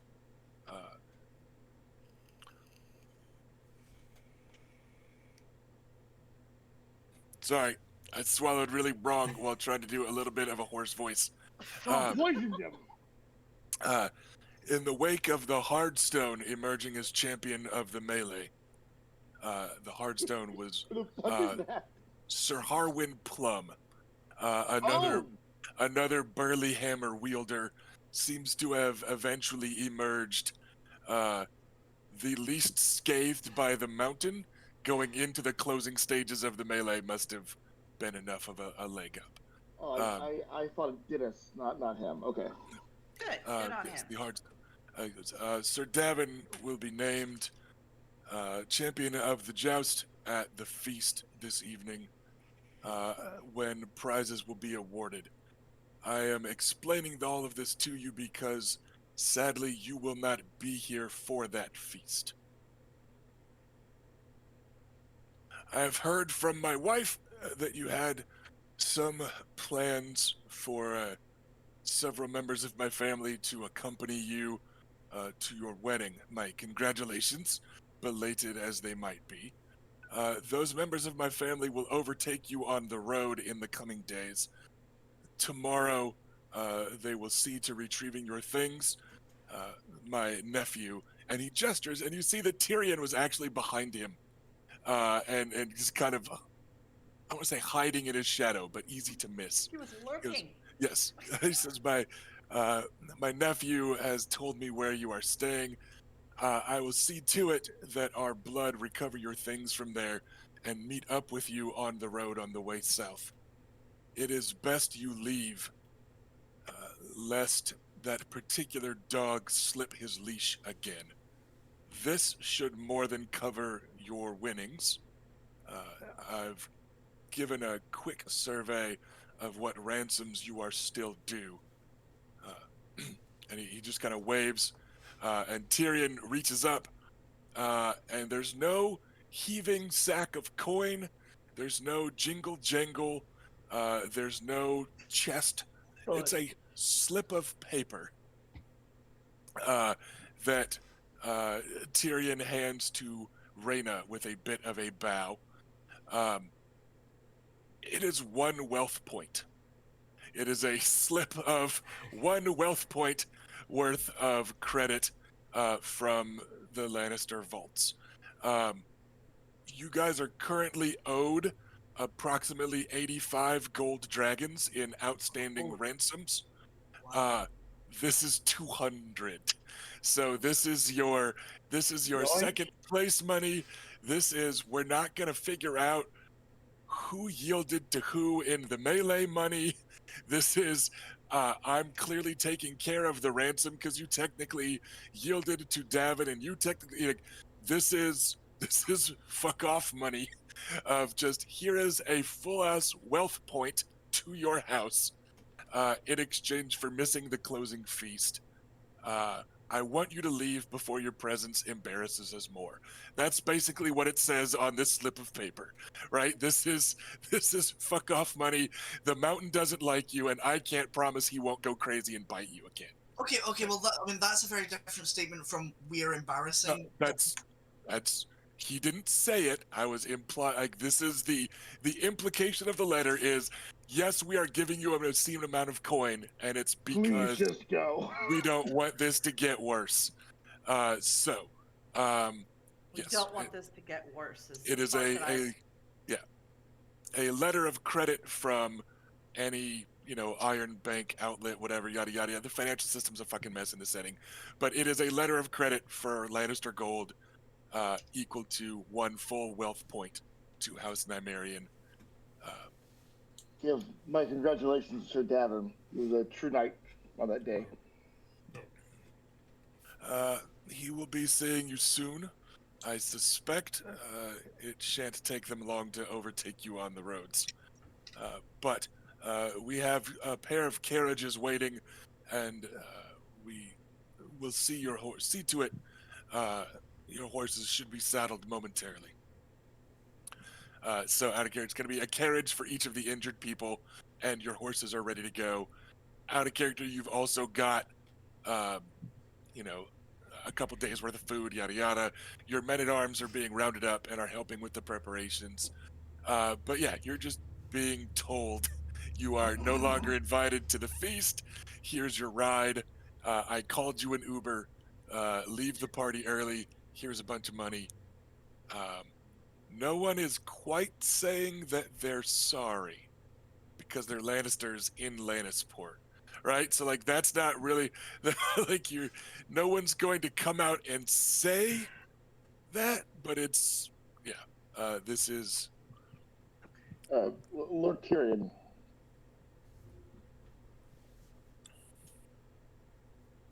Luke.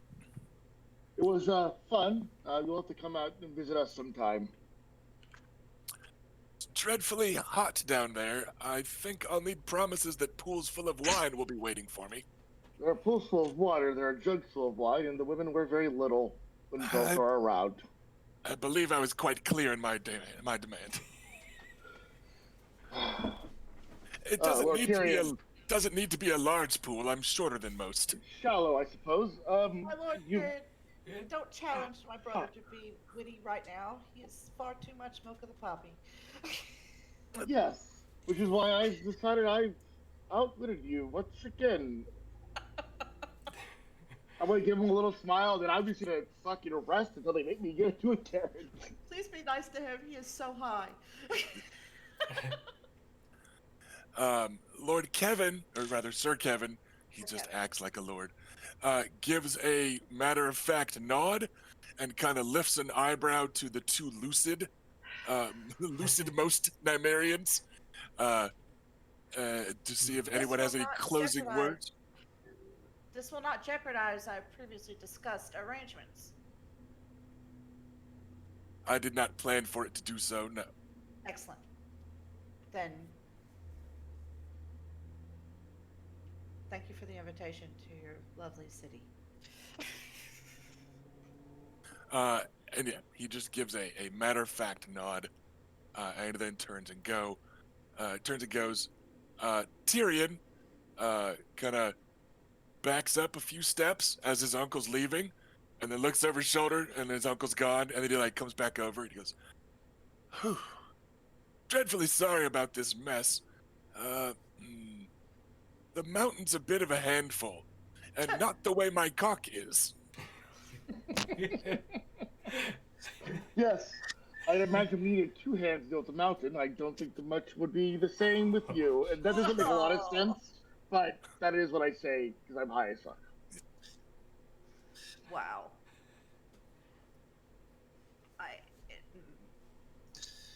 Adam's And just also, Luke probably trails off as he's saying halfway through just because he's exhausted. I just shake my head at Tyrion. I don't even know what to say about him except one of these days he will slip his leash, and it's not going to be good for anyone. Oh, I was worried she was talking about me for a moment, Tyrion. She may have been. It's hard to tell. Women are so mysterious. I don't care for much. Mystery? Okay. Shall we, shall we swap out his milk of the poppy for some tears of lice? Maybe. I hand over the slip to Adam, or yeah, to Adam. I just picture him immediately handing it to what's his name? Yeah, Adam has just been like drinking wine all day, including in the Maester's tent, and sort of looking into the camera like Jim from The Office, like. Okay, well, Go see a Star Wars. I hand it over to him. Let's go see a Star War. Go Just one. see Star Wars. Yeah, he will take that slip and like tuck it away somewhere appropriate. Please secure that. Oh, speaking of coin, I stole this from my awful uncle.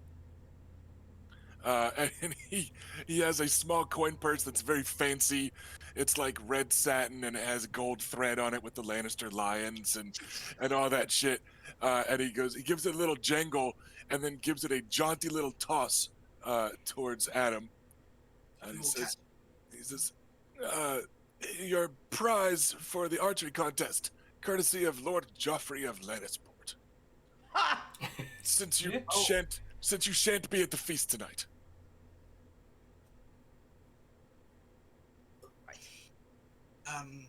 Is this going to be missed? No. You know what? I don't even care. He's like, no, wait, I don't care. Yeah.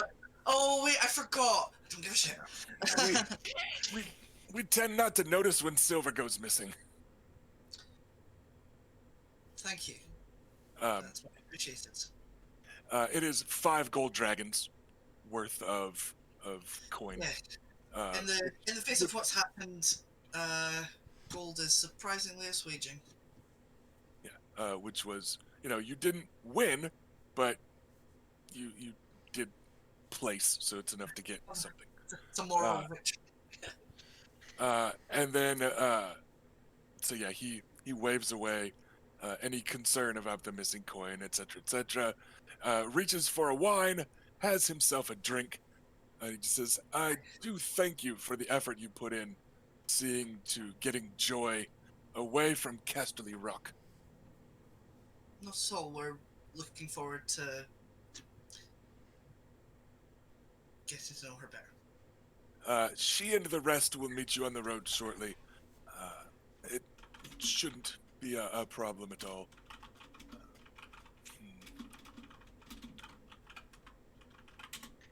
Well, this was less fun than the rest of the week. Well, only because 2 of my siblings are unconscious. Hey, I'm kind of here.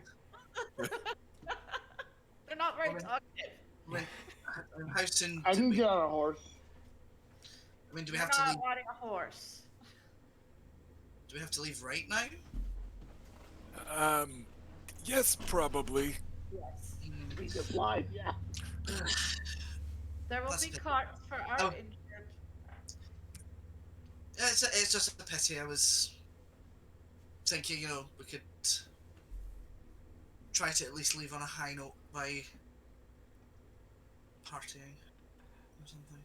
I think Luke and I are on a high note as it is. Oh well, then. I guess I shan't be going to the pillow house and paying some beautiful young man to rub rose oil into my back and pretend that he loves me. I like love. Luke will do that. It's not really the same.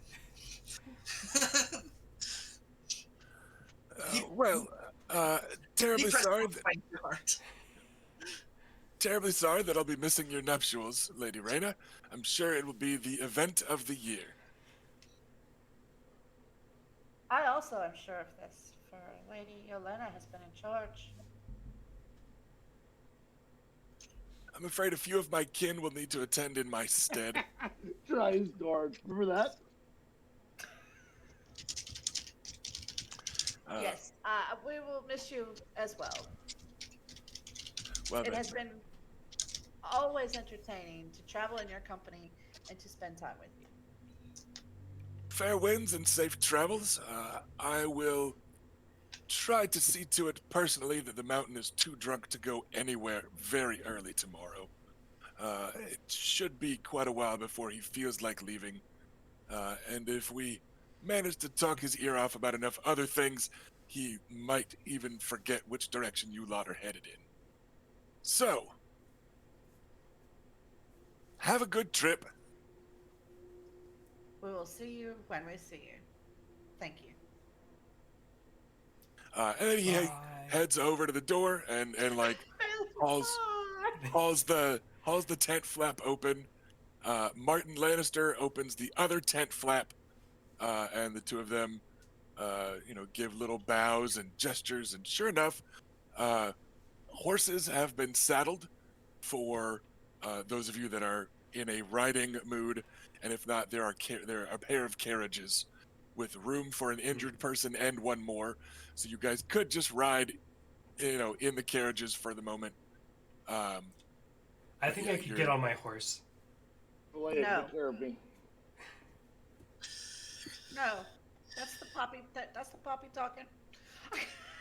No, remember when after Uh-huh. the last You're time wrong, when sister. Luke tried to, what? and I stayed on the horse and it was fine. Remember? It was fine when I was on the horse before.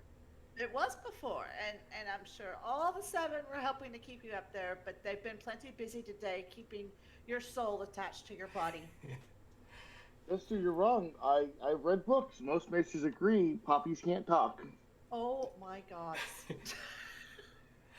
Is it because I have wine spilled on my side now? Look. That's not wine. That's the Grandfather, you know that. Well, it was. It was grandfather. Is it Oh my morphing God. into Okay, look. I will instruct people to help them to get in the back. All right, I will get in the carriage. Just give me a barrel of wine and some more milk and poppy, and have Philea take care of me. Done. So, like, out of character, is there like absolutely no time to even like go back and pick up some things? Things are being, depending on the thing in question, it's either been grabbed for you I've by. lost it. Yeah, Ash is frozen up on us on video. Okay. I saw blink. All right, so Ash is back. So your things are gathered. They've been grabbed by Philea, or prepared for you by Gwyneth Ironwood, who is not leaving with you, but she's still like helped get your things. Okay. Or your men at all. I'm not abandoning my room full of all my stuff. No, your things are being gathered, and the Lannisters are taking them when they leave tomorrow, or your things have already been depending on the thing in question. Whatever the thing is, you guys have it. Okay, but in the abstract, your additional stuff is being prepared for you, and Davin and Serena and the Westerlings, right? That group of Westerlanders that you've invited to the wedding, they're going to be leaving tomorrow with any of your things that got missed, etc., etc. So And yes. since we'll be going a little slower because we don't want to jostle our wounded too much, we'll meet up tomorrow or the next day probably. Adam just wants his book. That's all. Yes, it is yours. I pictured Philea putting together, like shoving little things into bags for us. You know, our little necessaries that we like to have on us. Yeah. And then everything else just comes later. Yeah. So, your full stuff might not all be here, you know what I mean? But you've got what you want to have. Okay. All right. You are helped into carriages, and you are good to go. What am I missing? Anything in chat? All right. Okay. So, you are joined at the gates on the south end of Lannisport by a small retinue of Crakehalls, led by Lord Roland Crakehall, the Strongboar's father.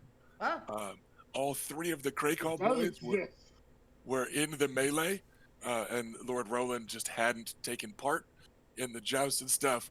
But there is no mistaking him for their father. He is that same tall, broad guy, and he's got a dozen Crakehall knights that fall in on either side of the carriages. And he doesn't say a word initially. He doesn't make a joke about deciding to leave early. He doesn't gravely vow to keep you safe should the mountain come chasing you. He just Happens to be happens. here. Yeah, he's just sitting there as though you requested him and an escort. They're there and they fall in alongside you as you go rolling south out the gate and make your way south on the is it still the Gold Road? I think. The sea So is yeah, the sea road. yeah, it's a sea road, and then it changes over. Yeah. Leia, whose banner is that rides beside us?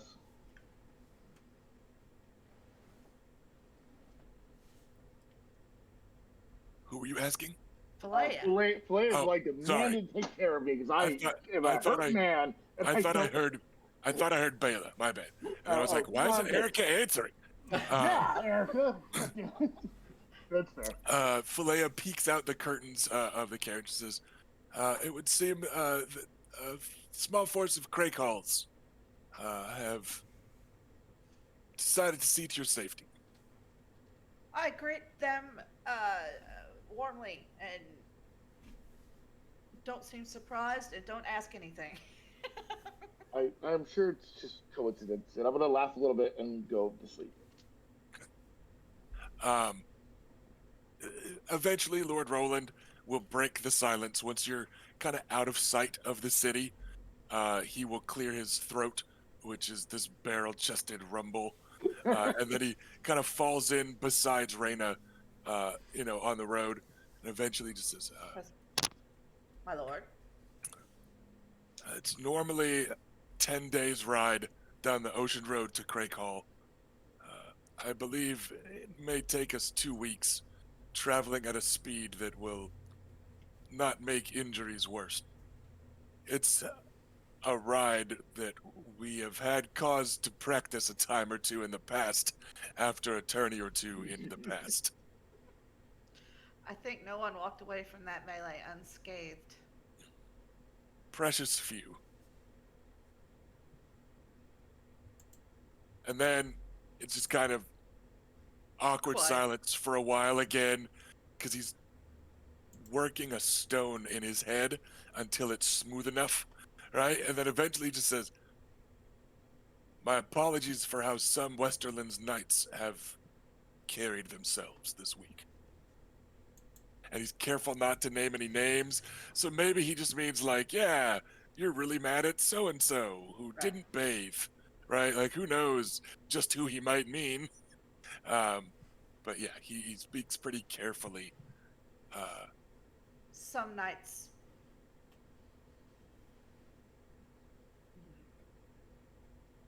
Some knights hold on to that title with very slippery fingers.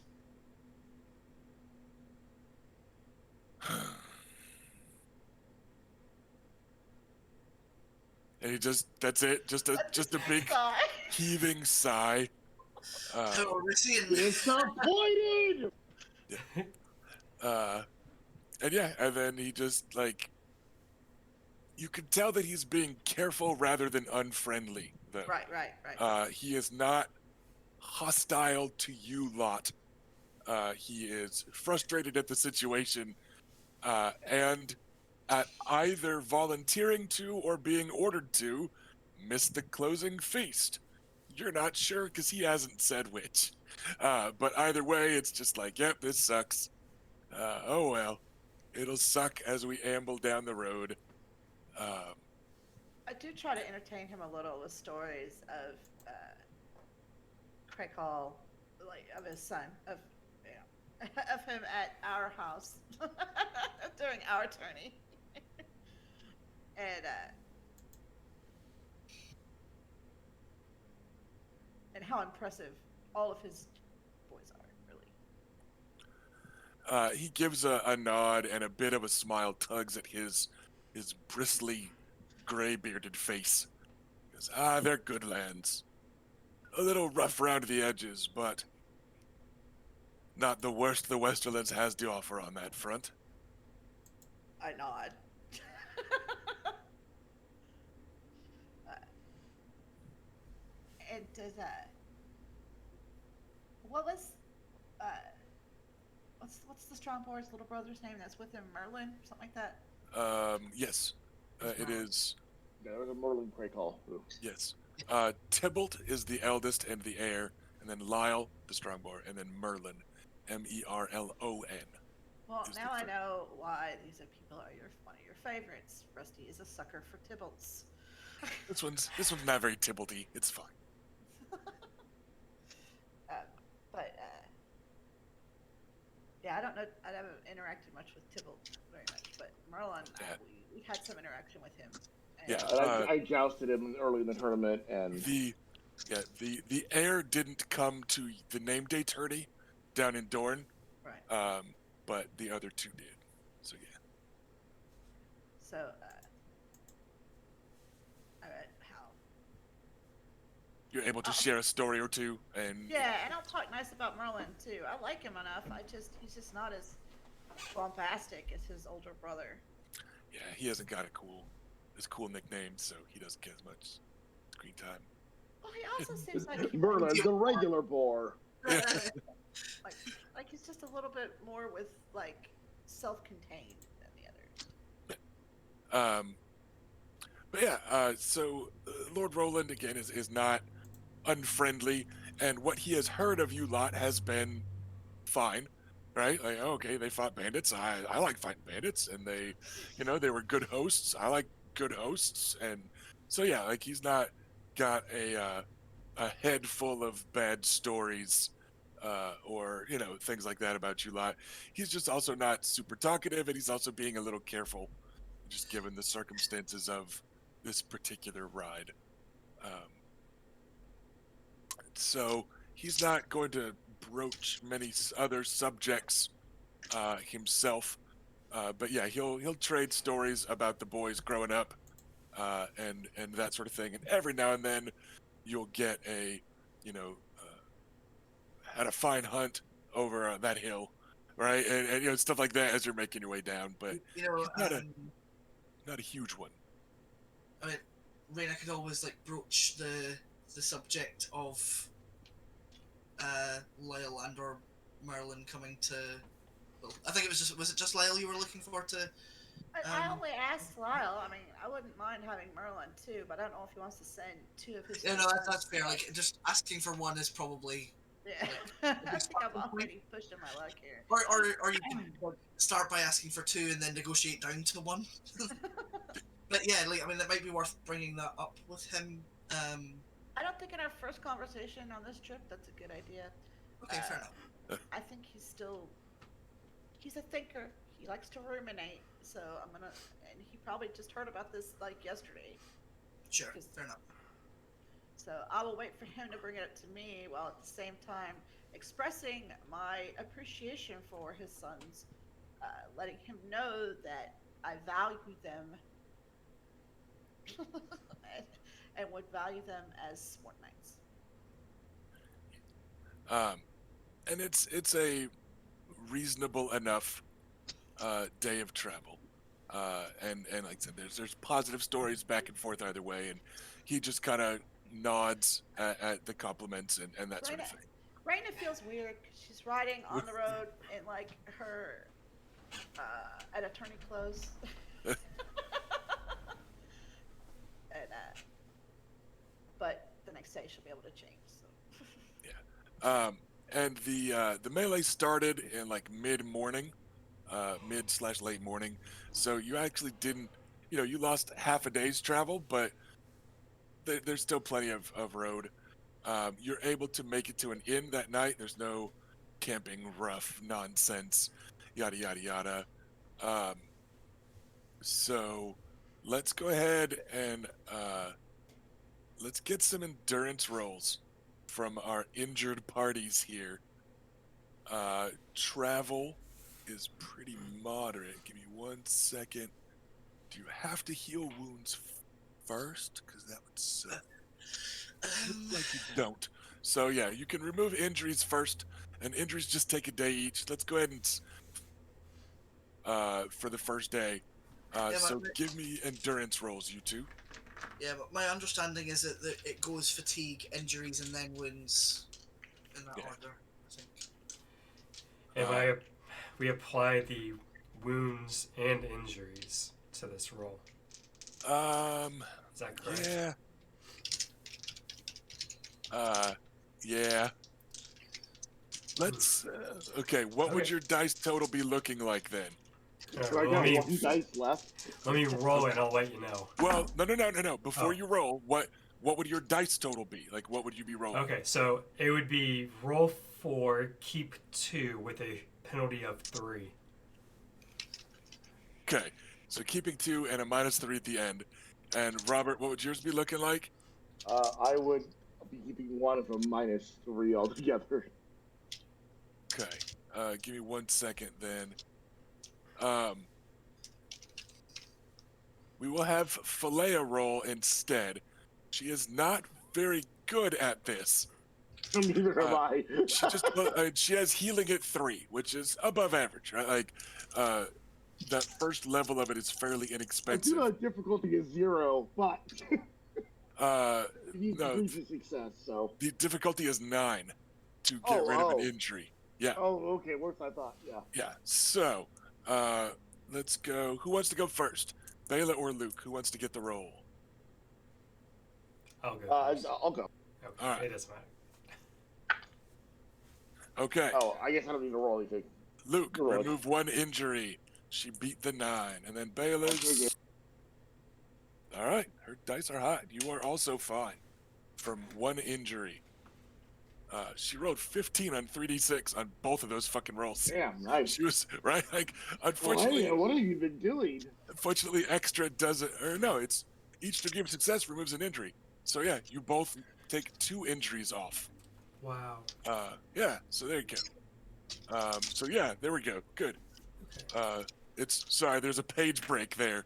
There's the chart, and then there's a slippery little extra paragraph on the next page that tells you that the extra degrees of success help out. So, yeah, you're both down 2 injuries from that. So, healing is happening. Healing is happening. When you get ready to leave the next day, the decision is left to Reyna.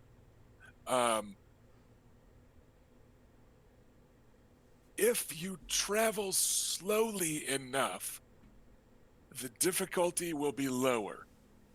We will call it lighter physical activity. If they travel slowly enough for the carriages to be of more help. But you can have the risk of being late to the wedding. Like, as it is, your plan is to get to the wedding about a week early. You're looking at, from here, about 9 days down to Crake Hall, a week from there down to get into the Reach, a week from there to get to Old Oak, and 3 weeks from Old Oak inland towards Highgarden. God, the Reach is huge.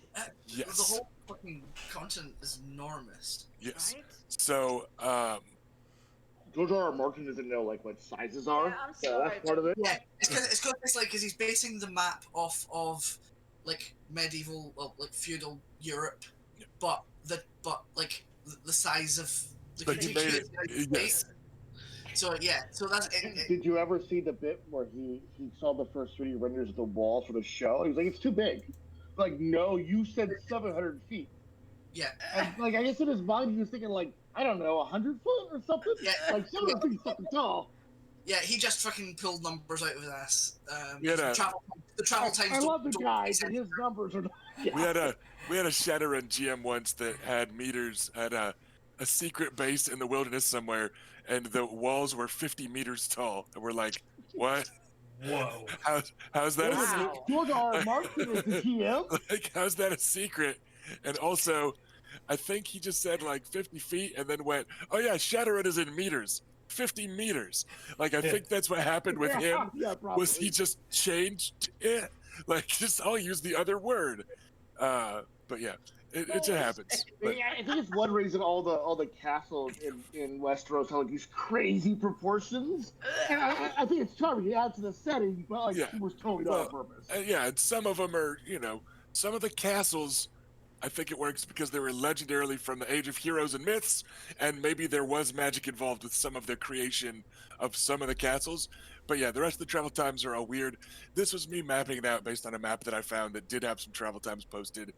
Now, that pace that I mentioned is moving at a fairly relaxed pace. So you could go a little slower at first and then pick up the pace a little bit. But it's basically Raina's in charge here. Let me be clear. We are not going to be late to this wedding. We are going to arrive when Okay. we were supposed to arrive. Okay, and that plan was to arrive a week early. Okay. Then Which that is would- what we will do. Okay, I was just letting Raina know she's the We're gonna boss serve, of Raina, whatever you want. this convoy. Oh, my ribs. If she wants to travel slowly so they can get over wounds, and then everybody double marches the rest of the time to get there at like whatever you want it. So we'll just say you're moving at the normal pace then. Yes. The relaxed pace you were talking about. Leia, why did my sister standard- torture me? Yes. Phileas, because your betrothed is not here, Luke. She awaits in Highgarden with your grandfather. Then we shall push on. Wait, grandfather? Oh shit. We maybe Lannisport's actually pretty good. Alas, it is my understanding that there are those in Lannisport that do not return your affection. I don't remember anything negative happening in Lannisport. Well, I'm so happy for you. So, Luke, do you is think Adam still in a shitty mood the whole way, or like, does he look like he wants to talk about it? does he looks very withdrawn. He didn't even like get giddy when I handed him a wealth point. I said, like, are you all right, Adam? You haven't touched your wealth point. I haven't even given your wealth point away. Eat bad boys yet. He just Well, looks like my after like the tourney winnings and stuff, Adam's personal, and before adding the stolen archery money, like Adam's like 1 gold away from having a wealth point in personal money, which is pretty cool. I don't actually. Oh yeah, you said. Oh no, that's with the 5 gold. So yeah, he's like 1 more gold and he'll have a wealth point. I mean, like he's been doing the like basically since the day of the melee, he has been doing kind of the mental equivalent of shutting himself in his room and listening to The Cure.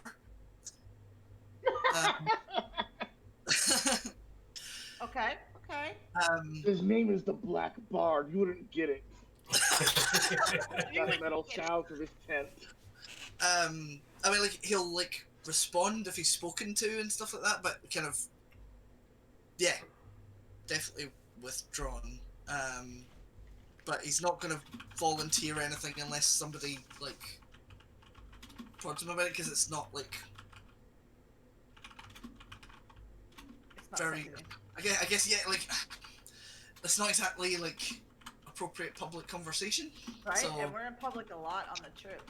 yeah, so he's kind of not saying anything really unless he has to. Apart from like the odd kind of languid quip, and yeah, just kind of drinking Well, wine. Raina does request that you might ride with Luke and or Bela every now and then and give them someone to talk to if you don't mind. Very well. And Oh, that's I- Raina's way of putting him in a private position with people he's already shared personal shit with. And like who's in what carriage? Like, so, like, Luke and Falea are in one, is Bela in a different one? Yes. Well, I guess, like, if Bela, like, Luke's got Falea, so, he'll go Nobody to... really ever has Falea. Flea I mean, has them. yeah, but, like, there's, like, they've got each other, and Bela is on her own, so, like, that's where I would be inclined towards, but I'm also not going to make Erica, or, like, well, make, like, out of character, I don't want to put Bela in a position to, like, have any kind of conversation she doesn't want to have, if you know what I mean, so I'm just trying to be considerate. But maybe let her do that. Okay. So does Bela threaten Adam with a spear when he approaches the Yeah, carriage? No. All right, then. Not at all. All right. I'm presuming, like, Adam, like, hands off his horse to someone. Yeah, you guys have, you've got some men-at-arms and stuff. Yeah, your stuff's fine, including horses. So, Rhaenys suggested that you might want some company. Oh, Can I join you? Yeah, please come in. How are you feeling? Well, the milk of the poppy is worn off, and things are a little bit more painful now. I don't know if it's because of the milk of the poppy, or if it just, the bumpiness has made things hurt more. Well, I mean, the thing with milk of the poppy is that only part of what it does is dull the pain. The main part of what it does is make you stop caring about the pain. So that sounds useful. So, I think I only have like another day or two of this bruise still looking kind of like grandfather. Yes, it's similarly. Yeah, it doesn't look quite so much like him now. But... Yeah, do you think you could draw it like on some of your paper or something so that we could show grandfather? I had that idea like yesterday, but I don't know if I'd be happy to, and I can fill in somewhat from the memory of yeah, how it was when it was fresh. I think that would be wise because it's looking a little lumpy right now. Would you like me to do that now? If you want, or we can wait if you're. Perhaps when we stop for the night. Sure. That sounds good.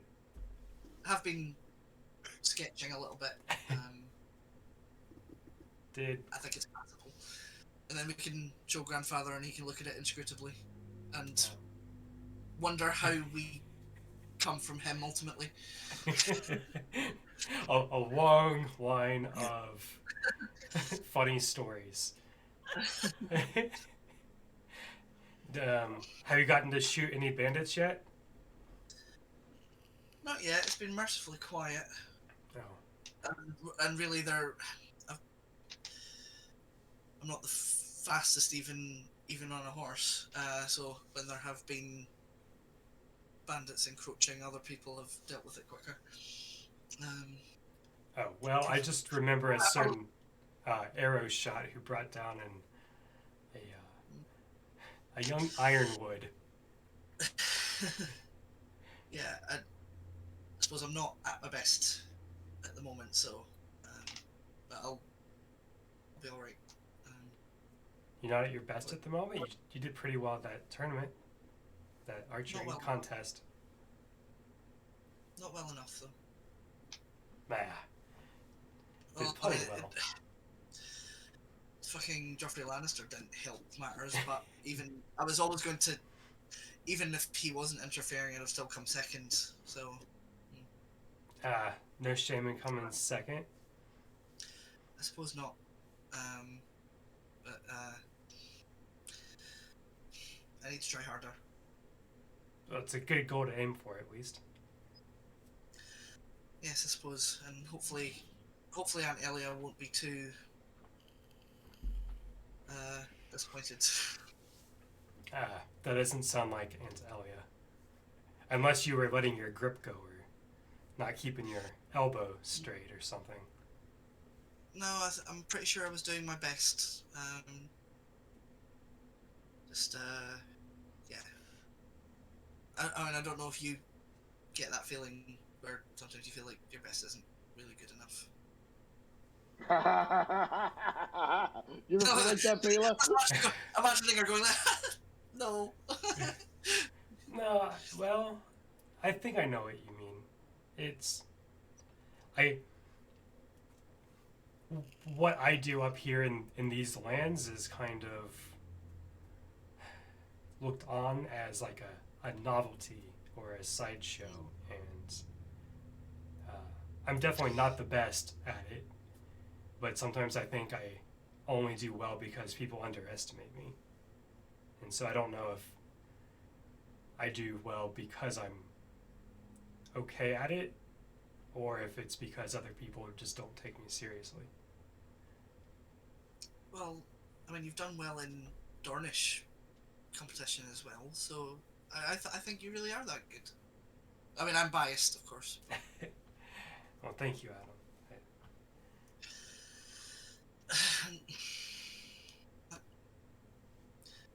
Can I talk to you about something that is potentially awkward? Sure, as long as you don't say you've been cheating at archery. 'Cause I'll have to tell Aunt Elia. Oh, of course, that's completely understandable. No, I haven't been cheating at archery. I'm just like, did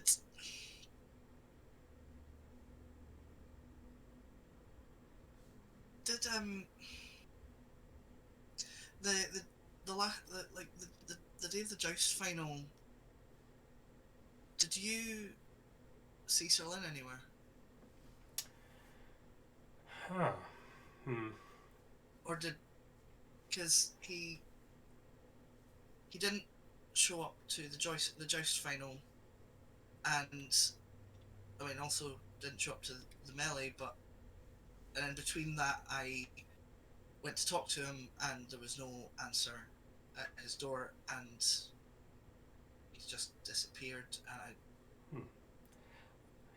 No, I don't remember seeing him after the beginning of the week. Yeah. I don't know. Sometimes he seems more aloof than Oris, which I didn't think was possible sometimes.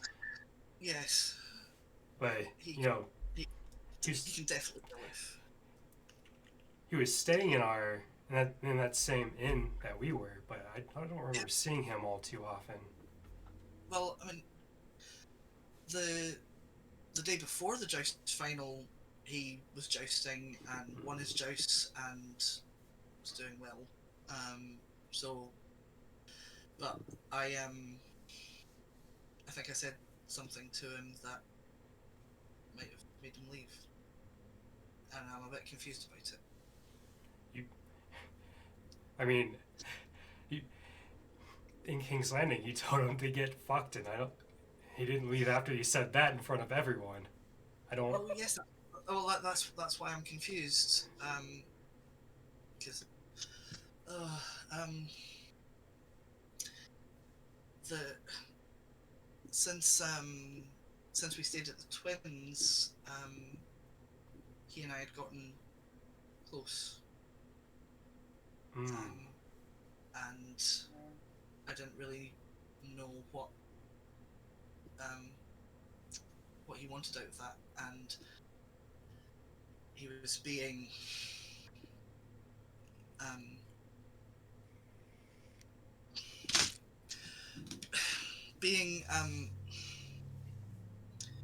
all right with me sometimes, and then other times completely ignoring me, and I didn't like how that made me feel, and I told him I didn't like how that made me feel, and the next day he seemed to vanish for good, and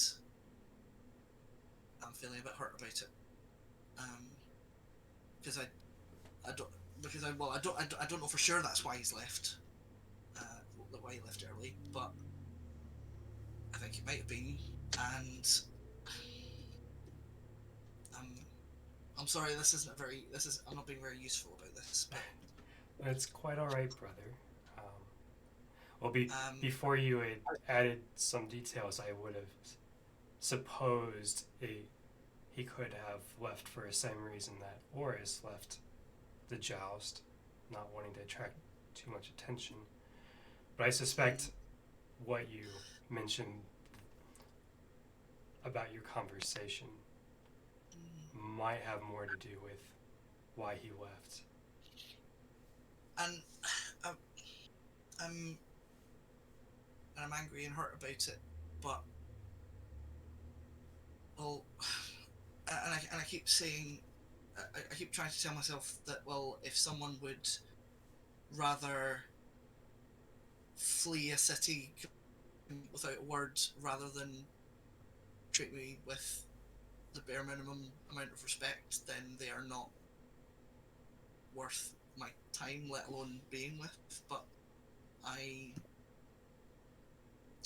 was enjoying feeling like someone liked me for me, because that's never happened before.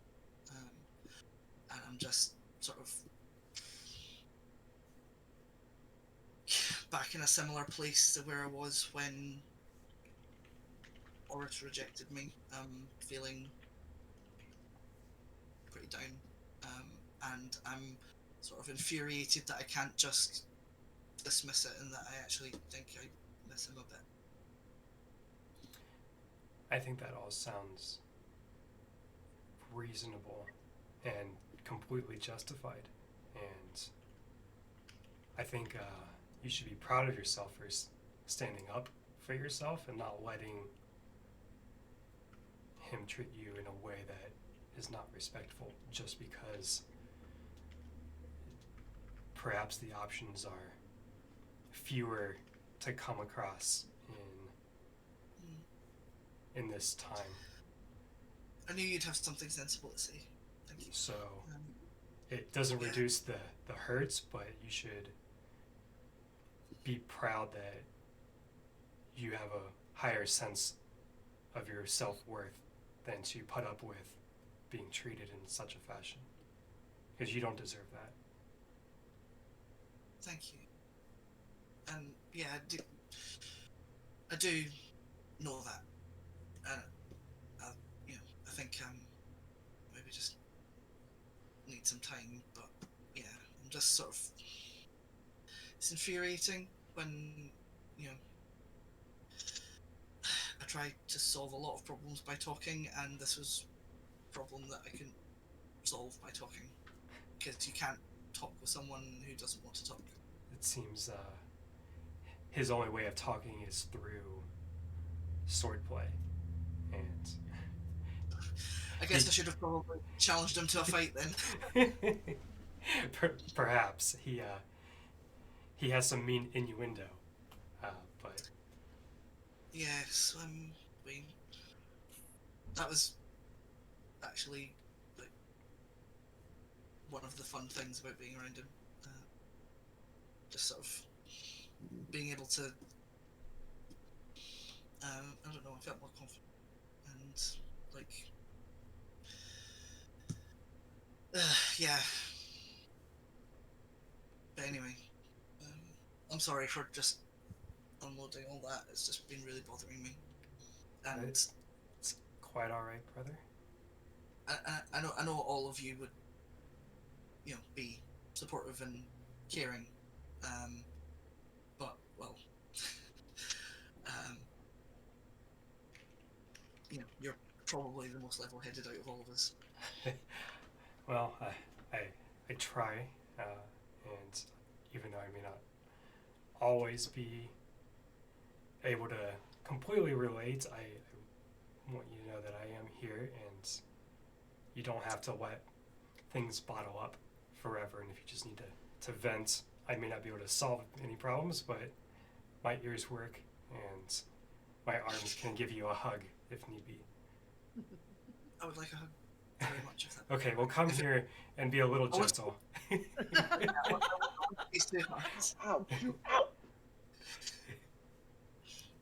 Yeah, so that has helped, and like Adam will be able to like sort of segue into some lighter conversation. Raina's so smart. What kind of dessert do you think we missed out on? Oh, you know, like that's. I'm so annoyed we had to miss that. I was really looking forward Do to you think it. it would have been a pastry or more like a pie? I think they might have done meringue. Ooh, fancy. Like just that. I've got no basis for that whatsoever. It's just what my heart says that they would have done meringue with raspberries and blackberries, and it would have been beautiful. And it would have That been sounds beautiful. We Oh, would have spoon fed each other. if the if everything if everything's getting brought down with us, that I bought some food things when we went shopping. Mhm. Some of it is good food things. I was actually trying to put together a sort of picnic to sort of invite Lynn to on the beach and watch the sunset, and it was going to be really nice. But then he fucked off, so I get to eat all his food. We can have I a got nice meal as a family we instead. can yeah can share it with you a lot instead. I got a nice ball of goat cheese and rye bread with oats on it, and some heather honey and pickled carrots. It's yeah. Once that turns up, we can have a little feast. Yeah, yeah. Maybe we can find a small creek or something Oh, to sit yeah, down next to for a lunch. that that would be excellent. And I mean if we can't find a creek, I mean the sea is just over there. Oh, that's a good point. It's We hard can to see out of paddle. these windows laying down. Uh, but yeah, that would be really nice. Actually, I had hoped to kind of actually have a little paddle in the sea or something. So we can maybe if we could stop long enough to do that. Nice. 'Cause I haven't been to the sea proper for ages, and in White Harbour the sea's a bit too cold for swimming in.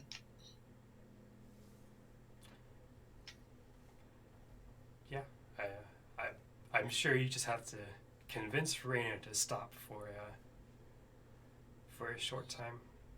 Oh, that'll be easy. I can just bat my eyelashes at her and please.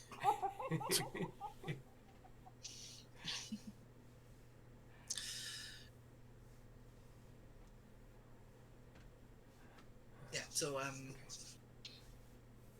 I'm good to move on. Um,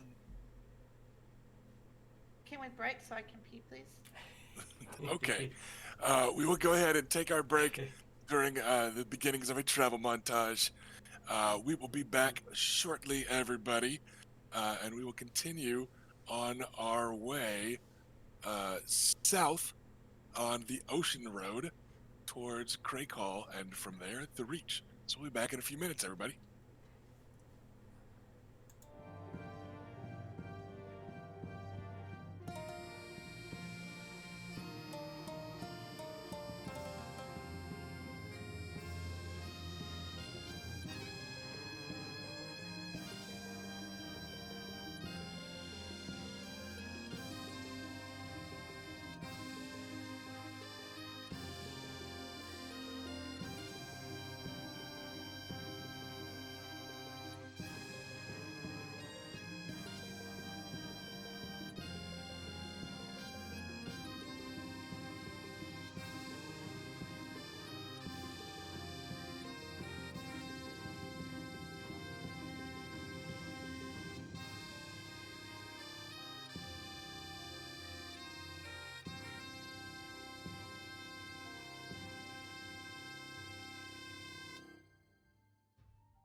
said. All right, we, are we back? I think Yes, we're back. we're All I live. right. meant to turn my camera off, but We're I'm like already off. So. in 3, 2, and then Robert just turned his camera on and went and had a stroke real quick, and then turned his camera back off, like right as You Erica was don't know counting it was down. a stroke. Um, It could have been. so So we're welcome back. We're back, everybody. Welcome back. Um, so traveling down the ocean road, heading south. See It you. is I think okay. see you. It is a fairly pleasant ride, and all things considered, it's called either for the record. It's the ocean road or the sea road. Um, it I'm just saying you can pull up the wiki of Ice and Fire if you want to. I'm not saying you're Uh, wrong. I'm just pulling a face because. Whatever. All right. So you are able to find a reasonable enough spot, and just as you start looking for some place, they're like, what might be nice? Um, you get word from some of your men at arms that there is dust on the road behind you, and your men at arms notice it before the Craig Hall Knights because your men at arms are pretty good at that. Noticing things is kind of their job. They're a wary lot. But enough, you are being slowly overtaken by not a chasing force, but a group bearing some Lannister banners. It looks as though, and it will be confirmed upon their arrival, assuming you pause momentarily. Everybody takes an early lunch to let them catch up. Uh, Davin and Serena Lannister are kind of in front as the Lannisters. Like their ranking, despite being a good bit younger than some of the folk, they're just kind of in charge because they're Lannisters. They've got about a dozen Lannister men at arms riding with them. So the defining color of the group is that Lannister, crimson overall. Uh, in the mix is Joy Hill, easily missed unless you're looking for her because she's generally pretty good at staying out of the way. Martin Lannister, who is carrying a banner and riding proudly next to Sir Davin, serving as his squire. And then Jane and Elena Westerling, who look as though they feel a little out of place. They seem to be traveling mostly with Joy Hill, which is also a little weird for them and Joy, because like she's a bastard and they're not, but like she's got Lannister blood and they don't. So it looks like all three of them are faintly uncomfortable with that. Like they're not quite sure how they're supposed to be talking to one another, so they've decided, bless you, Sorry. to just Gesundheit. they've just decided to kind of maybe not talk very much out of fear of doing it wrong rather than any of them being purposefully standoffish, right? Like they're just like, oh, I don't want to be rude. But that's it. It's a fairly small group. And they are all a horse. The girls are riding ponies or palfreys. Nobody's in a carriage or that sort of thing. There is a small cart with them, but a little two-wheeled cart can keep up a pretty good pace, and it's got a couple chests of your things in it and a couple chests of their things in it. But overall, they're traveling fairly light, so they were able to overtake you with reasonable alacrity. So, who would like to greet them? Anyone in particular? Or are we wanting to hand wavy? Okay. I would like a moment later when I'm not a bloody mess to give a apology to the Westerling sisters at some point. But this is not the time because I'm barely conscious. So, Sir Davin does look a bit roughed up himself. It looks like it took some work for someone to get him out of the melee, but he's not overtly bandaged. He is clearly bumped and bruised, and he has one fat lip and a black eye still, but like nothing's in a sling. His his cracked skull isn't wrapped with bandages, or like he looks what you expect after a melee, as opposed to like how Luke looks, which is what you expect after a battle, right? It's a little different vibe going there. So he's looking a little beat up, but Yeah, I mean, if no one else is like specifically eager to greet them first, like Adam will like he'd certainly be standing up to go greet them anyway. and they seem pleasant enough. Davin gives a 7 blessings. Good day for travel. It would appear so. Well done catching up. We had a small crew and made good time. Well, we had stopped for food. Will you join us? Gladly. And I think we may have a basket of yours. And he kind of waves over his shoulder, and Joy comes trotting up with a pair of baskets, which is how it looks like they bundled up the foodstuffs that they found at the inn. Oh, And she perfect. Yes, she I was comes expecting that. Thank you. she comes skipping up and then gives a curtsy, looking very pleased with herself for having been useful. Thank you, Joy. And she just kind of blushes and nods and curtsies again. So, I did write down like what I got. So, like, Adam will offer this to everyone. So there's fresh peaches. There's a loaf of fresh rye and oat bread, ball of soft goat's cheese, heather honey, pickled carrots, and skins of strawberry wine.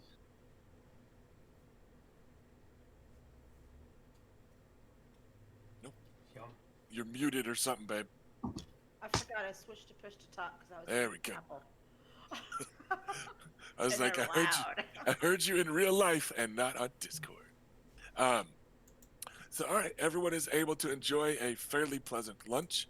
Lord Roland Greycall joins you. He is gallant with the ladies and speaks very little. The ladies are perhaps a bit awed by his mass, and they also speak fairly little. Yeah, Jane and Elena are both pretty quiet.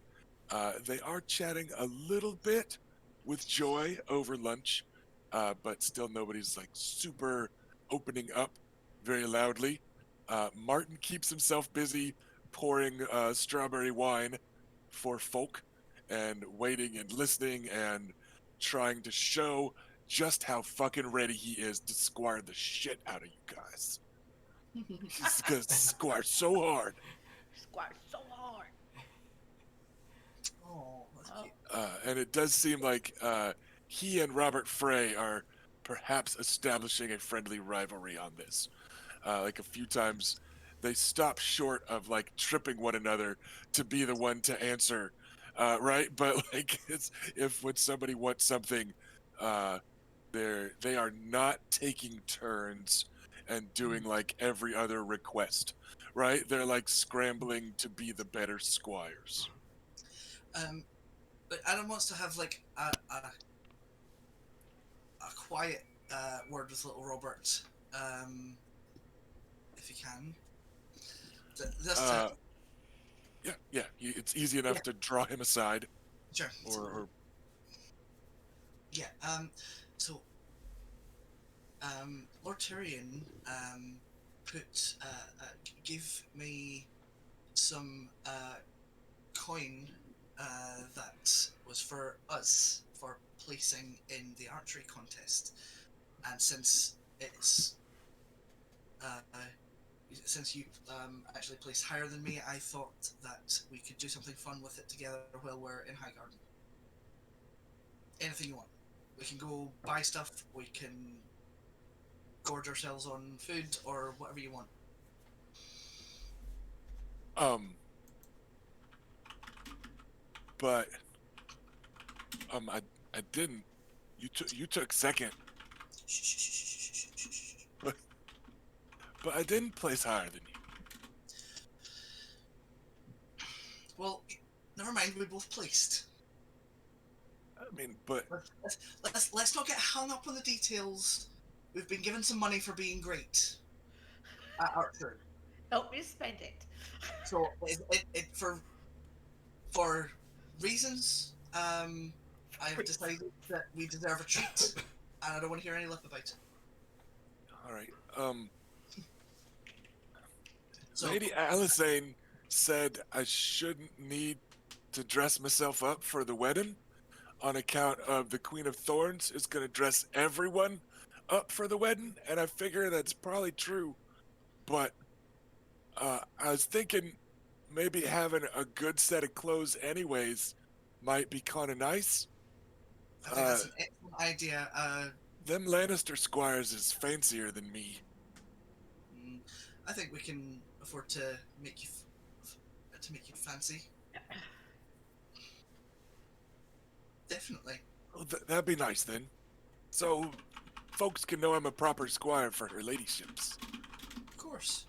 Well, what we'll do then is we'll see what Lady Olenna has to say about how she would like us to look, and then we will make sure that we stay within the letter of her law, but adopt a flexible posture within that law. I mean, we won't displease Lady Olenna, but we will do ultimately what we want. All right, then. That'd be nice. Excellent. Sorry you missed the feast. It was okay. What did they have for dessert? They had, there was figgy pudding stuff, but That's wrong. they didn't cook it the way we did back home. Bella, they had figgy pudding. Figgy pudding. Ah, we were both wrong. Yeah. Oh well. I love how that's what you guys focus on, was the food that you missed out on. Adam may be like a quite skinny guy, but he does like his food. And he kind of glances past you towards everybody, including like men-at-arms, and goes, so, I guess he didn't come this way, huh? Who? And nobody's seen the mountain. He didn't come to the feast neither. So, we was afraid maybe he come this way. And that's why Sir Davin made sure to bring some folk with us. Well, we haven't seen him, so perhaps he went east rather than south. Perhaps he was sent on some sort of Lannister work. Or maybe he was sent to the Rock to work in the gold mines. Not gonna happen. Lord Tyrion said probably his Uncle Kevin was just going to send the mountain home, but I was thinking maybe the mountain ain't the sort to go where you send him. So we was a little worried maybe he just come after you lot riding south. That's why they got the crossbows. Sir Davin said fighting the mountain in close once this 10-day was enough. Yeah, that definitely makes sense, and you need a vulgar weapon for a vulgar man. I like Davin more and more. I mean, if you knew you were gonna fight the mountain to the death, why not bring a dozen crossbowmen? Like, that's the closest you're gonna come to making it a fair fight. Like, Adam's not saying crossbows aren't effective, he's saying they're not gentlemanly. oh, and I was just like, that's how I would want to fight the mountain, from behind a dozen crossbowmen. Right? I think everybody wants fighting from the back of a dragon. Like preferably from a small vessel while he's on land. Right? With a scorpion, like, ballista. Pull some Assassin's Creed Valhalla bullshit where you whistle up your longboat and then you start a fight on land and they all back you up. You know, like, it's good times. So yeah, the gossip round the picnic basket is that nobody had seen the mountain leave. They weren't sure when he left or where he went. But one good thing is that nobody suspects the mountain of like skulking. So he certainly didn't like come south and then stalk you guys in the woods, right? So it That's sounds the like kind he of guy he is. must not have come this way if he did not overtake you. Yeah, he's even harder to miss than Oris. Um, A little sad I didn't get to say goodbye to Oris. he's coming. Oh, really? Yeah, it's just him and some of the knights was up a little late last night. So Hmm. I went to fetch him, and he was Sorry, polite but firm that he was not in a fetching mood just yet. So it might be that they'll be by like tomorrow. Hmm. But yeah, him and the Krakow boys, they was gonna leave together. Wait, but what if they stayed up drinking late again? Anyway, No. they're coming this way because the Krakows live down here. Yes. And I mean, look, we'll be passing near Red Lake as well. That's where Lady Mary lives. That is where Lady Mary lives. Oh, it gets worse. Better, What have I done to better. hurt you two? She'd be delighted to see you. But anyway, yeah, That's they my should catch concern. up.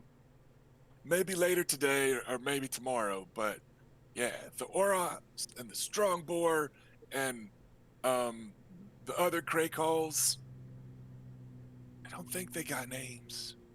Like fancy ones. But anyway, but those four was gonna ride out after us, after they slept in enough. Wait, hang on. Aren't the Crate Calls with us already? Yeah. Lord No. Roland and some knights are, none of the Krakow boys, which because the Krakows were still busy in the melee except for him, and that's part of why they all stayed up drinking so late is because Dad finally left, and then they're in Lannisport with whatever tourney winnings they Can have. you imagine their strong Well, like, that's the way Dad's not here. Yeah. So Makes way more sense. right, I'm so putting the AC down to 58, and I'm drinking Yeah. all the beer. I'm getting We're his putting- whiskey out. we're watching cable, and we're gonna take Cinemax, bro. Yeah. Or Yeah, the little watching the block channels. Yeah. In, Sc- So- in, not Scotland, scrambled either. We got the thing. We got it. in Scotland, a party you have while your parents are away is called an empty. So if someone's having an empty, means their parents are away and things are going to get rough. So Look, basically- I know the code. Yeah. So all three Krakow boys and Oris, with the mountain not there, which means that they're the roughest, toughest, strongest, and at the moment perhaps richest young unwed knights in town. So they stayed up. They stayed up And drinking. That was the last Yeah. day Lannisport had wine. That's so that's why they're in the next wave. That might not be the reason you get from them, but that's why they're like a day behind. So yeah, everybody has a nice lunch. It's perhaps not a 10 people's worth of picnic that was planned, but it's enough for everybody to enjoy something. Right, like everyone can have a little bit of this or a little bit of this, and it's to supplement, like the stuff that people had packed for a lunch to begin with. So it's still a nice break for everyone, and then the trip continues. Coconuts together. So we have on the road.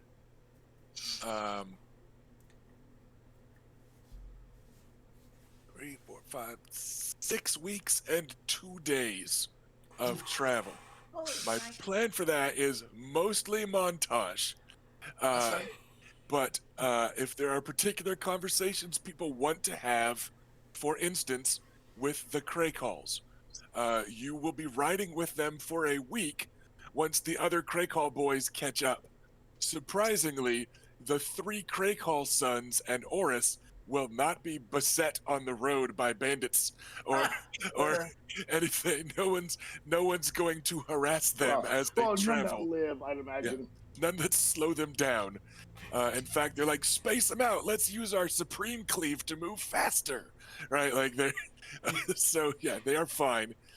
So the next day, before sundown, the three Crakehall sons and Oris will catch up with you lot.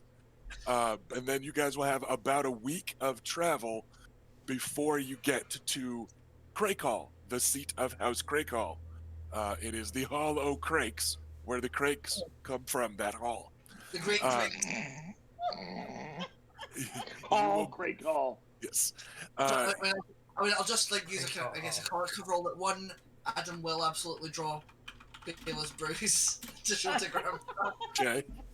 And two, like, he will perk up more, like, after having kind of spilled his guts. Like, he will still drop into melancholy at times, but he's not, like, morose the entire time anymore. Raina will pat herself on her back. Played him like a fiddle. That's it. Smile for me, toy. I just Yeah, normal stuff. play to our siblings' strengths. Like, good. So, I do make a point of once the boys are caught up, if the Lord, what's his name, Roland. does not bring up the possibility, posed to Strongboard, then Raina. He does not bring it up with you. No. Okay. The day before you are expected to reach Crakehall, the other two, the eldest and the youngest, so Tybalt and Merlin, leave early, and they take off at like a trot. So they're looking to beat you lot there, and you can tell that they're racing even as they leave. And as they do, the Strongboar kind of pulls up towards the group of PCs and just mentions, those two are going to beat us home and then see to a bit of hunting, they said. Not to worry. This picnic food's all been well and good, and your Nymaryen wines are fine enough, I suppose, for what they are. But when you lot stay in Crakehall, well, a bit of Crakehall's gonna stay with you. We'll feast you proper. Good to know.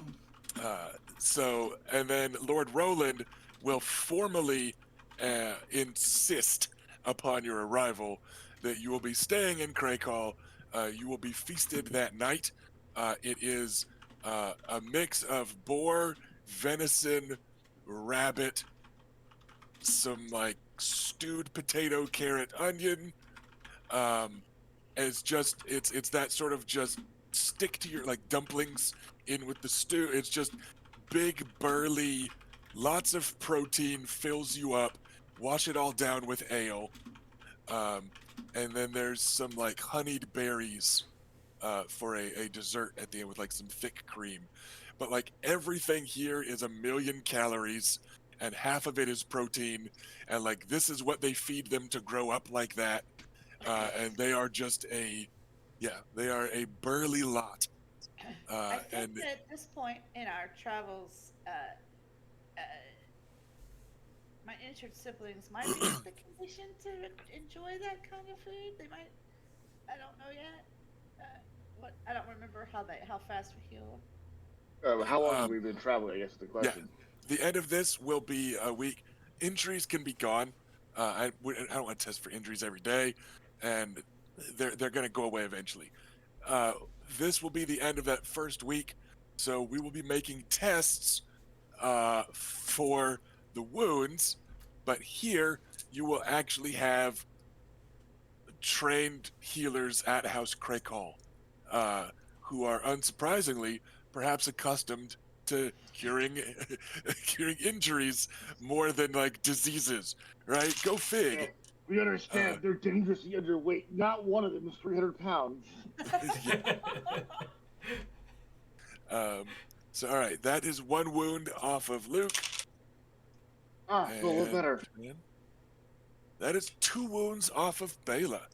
That second roll was pretty hot. Luckily, it wasn't an attack. Bela is just fine now. Having so- just in bandages. Apparently, the rest of the my trip. So you are feasted, and towards the closing of the feast, you're in that moment where it's all pleasant, calm. People are drinking. People are, wrapping up their desserts, and maybe starting to go back and finish off prior courses. Now that they're like, all right, I tried a little bit of everything. Let's go back for some venison, right? And people are maybe just starting to enjoy themselves enough that they're going to start leaving. Is when Sir Roland's brother, Lord Roland's brother, Sir Burton Crakehall, who is his size but unwed, no sons, but is the kind of master at arms, great big burly dude of the house. He slams his empty tankard a few times for quiet. Lord Roland stands and gets a bit of a cheer from everybody, and then he gestures and holds up a glass for everyone to hurriedly pour one. Okay. And then he says, now, before we all drink enough to forget all this, before I drink enough and go sleep off this week of travel, a toast to our guests, the children of the Blood Royal and Warden of the Stoneway, House Nymaryen. And you guys get a round of huzzahs, because again, it sounds like they've all heard fairly pleasant stories of you lot. He goes, and then he goes, and to the boar and the aurochs that broke a mountain. And you get some huzzahs. Huzzah! And Huzzah! and then after a second, oh, there was a cat there too. And Davin laughs and like throws a biscuit at somebody. But, they had their moment. And It's so Davin. and then he goes, and third, to the strong boar. We won't see his fat arse for at least a year and a day. Enjoy Dornland and make us proud. He's found service to House Nymaryen. And then there's kind of a bit of a pregnant pause, because you get the feeling even that the strong boar hadn't gotten Dad's answer yet. So Dad gave it to him out loud in front of everybody amidst good cheer. So, yes. Sir Lord Crakehall, the strong boar, he hasn't sworn yet. He probably won't until you're around Granddad. He probably won't officially swear till you're back home at Wyvern's Rest, right? But he is now betrothed to be your sworn sword, and it has been announced in front of everybody.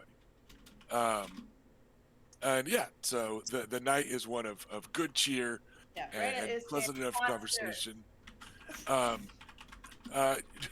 Joy and the Westerling girls are dragged out of their shells a bit. Nobody's giving them like the watered down stuff. They're drinking the ale just like all the Crakehall girls, and right, and so like they loosen up a little bit, because no. also the thing is the Crakehalls aren't being shitty to them. The Crakehalls don't. I mean, the Crakehalls physically look down their noses at everybody because they're fucking big, but they're not being snooty the way the Lannister women were, right? So they open up a little bit. Sir David is getting louder than he was back in Lannisport. It just feels like everybody's having a pretty okay time. Some of the Crakehalls start telling stories about the last time a Lannister was here, and they just casually mention again that it was Lord Roland's father that taught Jaime Lannister how to swing a sword. Because, That's Jaime Squired at Crakehall. So they just, mention that a little bit. And before too long, there's some sparring from a bunch of drunk guys out in the courtyard because they go, well, his cousin's right here. And then like they start some sparring. So, yeah, there's a little bit of drunkenness in the courtyard and just a good night that is going to leave everybody hungover in the morning, probably getting a little bit later start than you wanted, but nobody's gonna mind, right? It's that type of night where you're like, this is the goodbye we didn't get in Lannisport. Right. It's way less stuffy. There's no figgy pudding, but whatever, And yeah, so it was just a pleasant night full of boisterous but fairly good-natured folk. I'm going to go to the Western girls. I want to apologize to them at this point. I'm only half dead. And the two of them kind of look at each other, and Jane's like, "What for?" My lady, I said something of your mother that was inappropriate. Oh, right, yes, right, that. No, hear me out. I meant only as a joke to get a smile from you. I thought you might appreciate hearing something like that, but I miscalculated. I meant no real offense. I hurt you girls, and I see that. I apologize. They both sit there and they kind of half glare, and then Jane springs to her feet and almost pulls your injuries open again as she grabs you by the hand to pull you out for a round of dancing. Oh. Right. Excuse me, lady, but yes. Just dance. And then she says that you will be forgiven after that. And then I suspect this is a kind of torture from you, actually, my lady. says maybe it is. And then it's a very quick dance because it was the middle of a song, so it's not like a. I am sorry I could not be what you wanted, but I apologize. So it is a quick and kind of, I don't want to say feisty dance, but I can't think of a better word. She's just kind of having fun, right? And then when she flops back down onto the bench next to her sister, Elena just gives a nod like the debt has been paid. She goes, and just so you know, we never told Mother because she didn't want to say we couldn't come. So she doesn't know, and let us not speak on it again. I will speak not of this defeat again. Ah, fuck. Yeah, I hope this doesn't become the thing that he, every time Luke gets drunk, he apologizes for this. So yeah, it seems like the apology has been accepted after an appropriate round of torturous dancing, because moving hurts and existence That Easter hat again. Elena, fetch the Easter. Any You know other? what? I'm gonna be really glad to be amongst our people. We get the High Garden. I thought the what was going to be Rain was like, I make Luke dance too. Yes.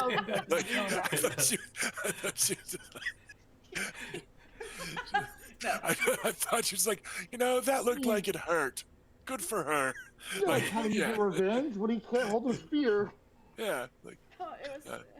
It'd be so funny if, as soon as he thought he could sit down, you were like, Nope. Well, but no, after he sits, you gotta wait. You let him sit, so then he has to stand up again. Yeah. It's the. I'm just trying to break my actual back pain right now for that. You gotta min-max it. But. Hey, you all be careful. With a crossbow right now, I have -1 dice kept. I was actually speaking about being amongst our own entourage, and that the maester that we would call on would be our own maester. He's Wait, the so Craig Ferris Hall Bueller- Maester is Well, fine, but yeah, you guys I've have never been Maester called Elston. skinny before. Yeah, you have Maester Elston, Maester Elston, and Maester Ferris. Right, Elston's the older one, Yes, and Farron's our young. he was the he's He's the the one at young very. yes he was the young dreamy one from Danet Lands. Right. You never told me he was dreamy. Fuck's Guess sake. what? He's Been Been dreaming. playing. Been... Jeez, I've been wasting my time. It's in the eye of the beholder. Oh, he's got a new target. Didn't want to be presumptuous. No, I'm Well, we'll see him soon, and I'm sure he'll be in his finest maester robes and his You know, the no, I mean, Adam may be yeah. thirsty, but Maester's robes are not his particular thing. the words Maesters take simply say you will father no children, not that you'll have no daddy.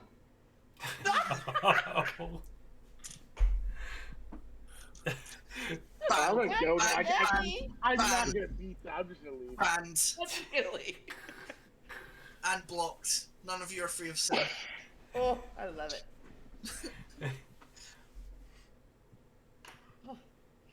I'm the last on the list. I can go AFK without fucking the order up. So, any other particular role playing that night as you are feasted and bid farewell by Craycalls of Craycall? I would give proper nightly thanks to the Craycalls, good allies and friends. But other than that, yeah, I'm just gonna kind of go back to recover. Have a great night. I think I think Adam would invite the girls to dance. Just to be nice, but They would. Yeah, they will both accept. I thought there's 3 of them. Joy Hill as well. Okay, so her also. Okay, the Yeah. bastard girl, and in public, scandal. public. Yeah, it's fine. Yeah, Dorn. it will go older sister, younger sister, bastard. They will establish that pecking order on their own. That's entirely fine. The main purpose is that there is a little bit of, it's not even intrigue really, but just it's a friendly kind, I guess. Adam wants to let them know that they know already that they're going to be expected to be courtly with young men and so on, and not assuming how much practice they've had with that, it may be, if they find that daunting, feel free to practice on me as someone who is a neutral party and can help you practice without there being stakes involved. They do so, and they've always been fairly polite and courtly, but you sense that it's become a bit of a Damn it, Robert. That's the weird thing I took from that. I know it's Right. not accurate, but what I took from that as a He, weirdo. Adam is going to be clear he is not interested in them or women at all. So it's safe. Yeah, it's fine. I So, just want to say. yes. who But are- he's going to find he'll find a nice subtle way to say it, but it'll be Oh no, Rusty made it worse. as someone who is not I'm like, I'm kidding you, Rusty's like, I got a book. you all Just- know what I'm fucking getting at. You're just fucking. Yeah. Yeah, fine. We can say I'm betrothed or whatever, but so he is very clearly offering this as a friend. Yes, No, it's fine. I I get that. just- definitely take it, but We're Robert, just- on the other we're hand- We're just I saying was this just is laughing not. that Rusty elevated it so much Yeah. worse.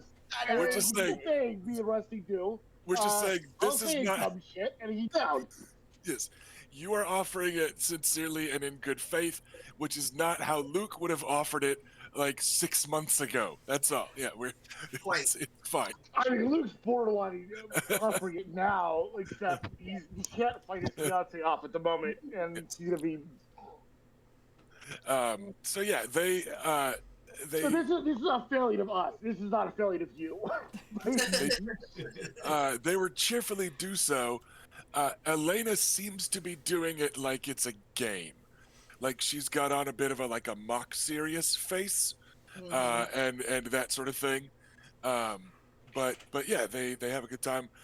Joy seems to be genuinely touched by the invitation and the inclusion. Um, but yeah, so they're having they have a good time with it. Yeah, I mean, I'm sorry. We ruined a genuinely sweet scene, madam. Yes, we ran it into the ground. Um, but yeah, for her it's part, it's not like a just today thing. It's like while you're with us, like my sisters are going to be instructing you in certain things. I'm happy to support that, basically. I thought you were saying it's not just a debate that you guys always do this. I thought that's where you were going with it, and it was accurate. um, the young lady Serena Lannister will first dance with her brother Davin as a way to make it clear that she is open to more dancing, basically. And the two of them cut a figure because they're just good-looking, courtly people with the right specialties to be good at dancing and courtly stuff. So there's a little fancier dance type of thing. And then Sir Davin will loudly beg off because of his bruises and injuries, in which case, then the Lady Serena is first approached by Sir Burton, the brother to Lord Roland, who seems to be the kind of leader of the Crakehall boys, right? Like he's the cool uncle that they all look up to in a different way than their dad. So he actually goes first before any of the sons. He's kind of able to shove his way to the front of the line to dance with this pretty lady.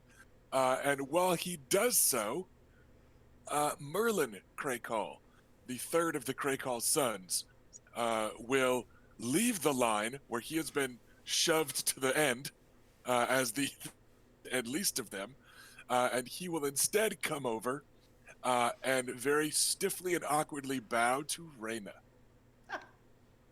My Lady Nymaryen, I was wondering if, since you've got to see my brother's ugly mug for a year and a day, you'd like to dance with the good-looking Crakehall while I am yet available to you. And like he's tried really hard to make it sound light and flippant and cocky, but like you can tell he's like blushing and he's not quite making eye contact, and like he told himself what he was gonna say and he's saying it, but like the body language is not like the cockiness is not there in the body language. It's awesome. I'm like, the prettiest Crakehall. Of course. I will. He's called the lipstick boar. Yeah. I hate you. I he know. is a careful dancer, but not a good one. He is more worried about stepping on your foot or like squeezing your hand too tight, or right, like it's that type of like she's a dainty lady, not like Crakehall's normally wed. And yeah, so Oh, he's it's why I've careful. not met the Mormonts yet. There's actually a scene in one of the books where they come across a knight, like an old knight that gets his family all up in the tower in the middle of all the awful War of Five Kings stuff. They're just locked up in the tower. They don't open it, and they're hollering down and back and forth. I think it's a Jamie chapter, and like the Strongbow stays behind when the rest of the army like rides off, because he's like, listen, we gotta talk family lines. I feel like you got some Crakehall in you, because you guys are pretty burly, and like they're just hanging out, just because like anybody of above average size. Craig on you. It's You like- want any? Yeah, it's like, It's the exact same thing, damn it! yep. But like he stays behind for them to compare family lines, because he's like, we gotta be related. So yeah, like they just gotta be. yeah, but yeah, they just kind of consider kin like anybody that is bigger than average. Yes, People may not say it, but Yeah. those Baratheon boys are Craigholds. True, isn't he? that's probably like there are worse ideas than for like them to adopt Oris and just pretend he's one of them. Right? That would be not a bad way to hide him. The Aurochs boar. Right? Borox. I Yeah, the appreciate Borax. wanted of that, and there was a moment of silence. That's fine. Um, It was dumb. rather quickly, the other two Krakals will steal the same idea rather than waiting in line. And before long, the dance floor is populated by Adam cycling his way through Jane, Elena, and Joy. Except when he's done with Jane and is about to go take a turn with Elena, Davin is dancing around with her.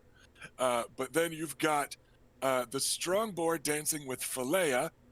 You've got Tybalt, the heir to Crakehall, dancing with Alysanne Mormont, who is blushing furiously throughout. And she's like, no, no, I can't do this. I don't know how. And he's like, just shush. And he's like shoving her and pulling her. And like, he is not a great dancer, but he like knows how.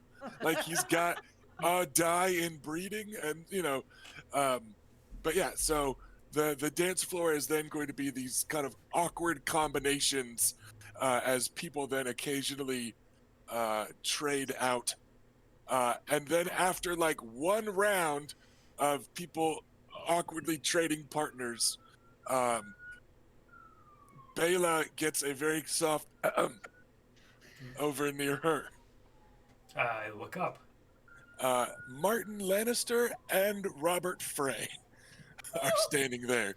And it said, lady, we know that you's older than us and you're married, and Sir They Balon had enough is nerve together. and Sir Balin is frightful fierce, almost like you. And this is little Robert that's doing the talking.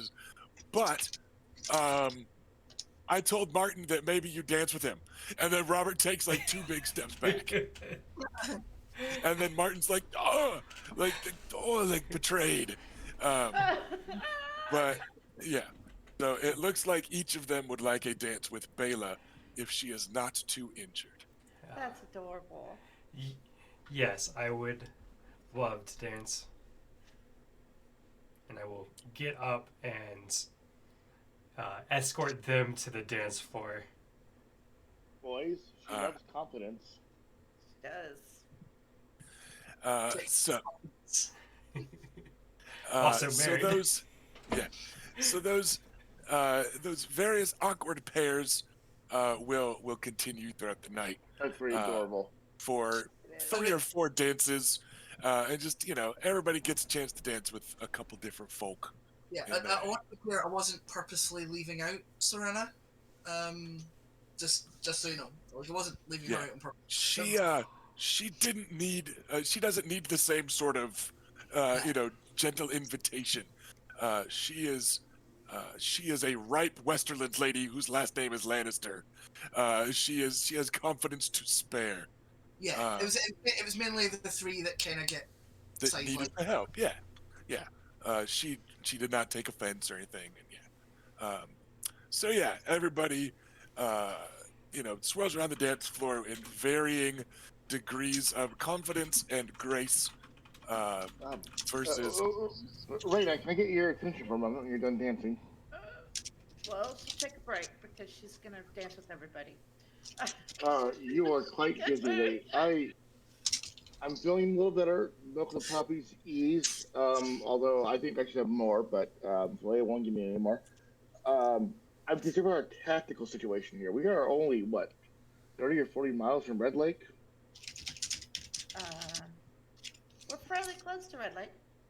it is going to be about a week from Crakehall down to where Red Lake is not on the ocean road. I thought they were a lot closer. Okay, never mind. No. It's a little bit off the path. Yeah, I was going to express my concern being this close to Mary Crane.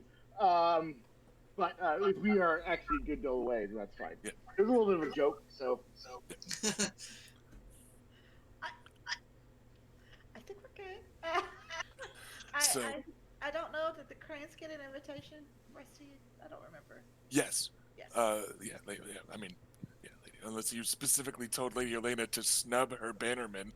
absolutely. Just so we're clear, an invitation to the wedding, not to this I'm like, look, there's dinner. a very good chance that Mary's going to be at the wedding. Oh, yes, that's fine. I was just concerned about her ambushing me while I'm injured. Don't, I don't think worry, it's brother. been I'll a week or protect you so. from her. You I don't have to worry. I like Mary a lot. I just things don't work out, obviously. Right, but I don't. I don't think she holds that against you or anything. I mean, Oh, she will, but not in a dangerous way, I'm sure. she'll do it, but only because it makes you uncomfortable. Yeah, I think at worst you will get some withering put downs. Yes, I expected that. I'm sorry, man. Back to your dances, both of you. You seem to be having a fun time. Okay, good. I look Uh, forward to seeing her again. The Mary, I think was the her in question. Mary. Yeah, Mary Crane. So Very good. Sir Burton does not dance after the first one. He pulls himself out of the rotation. You think it was just kind of an reestablishing the pecking order over his nephews.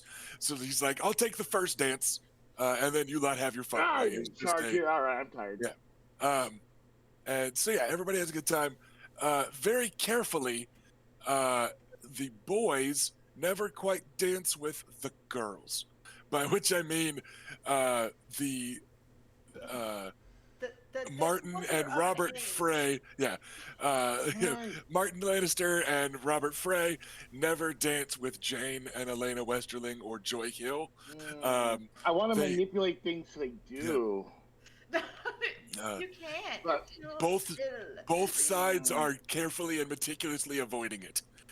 Is like it's a true ceasefire in that both the boys and girls are avoiding it. Typical prom. Middle school dance. Yeah.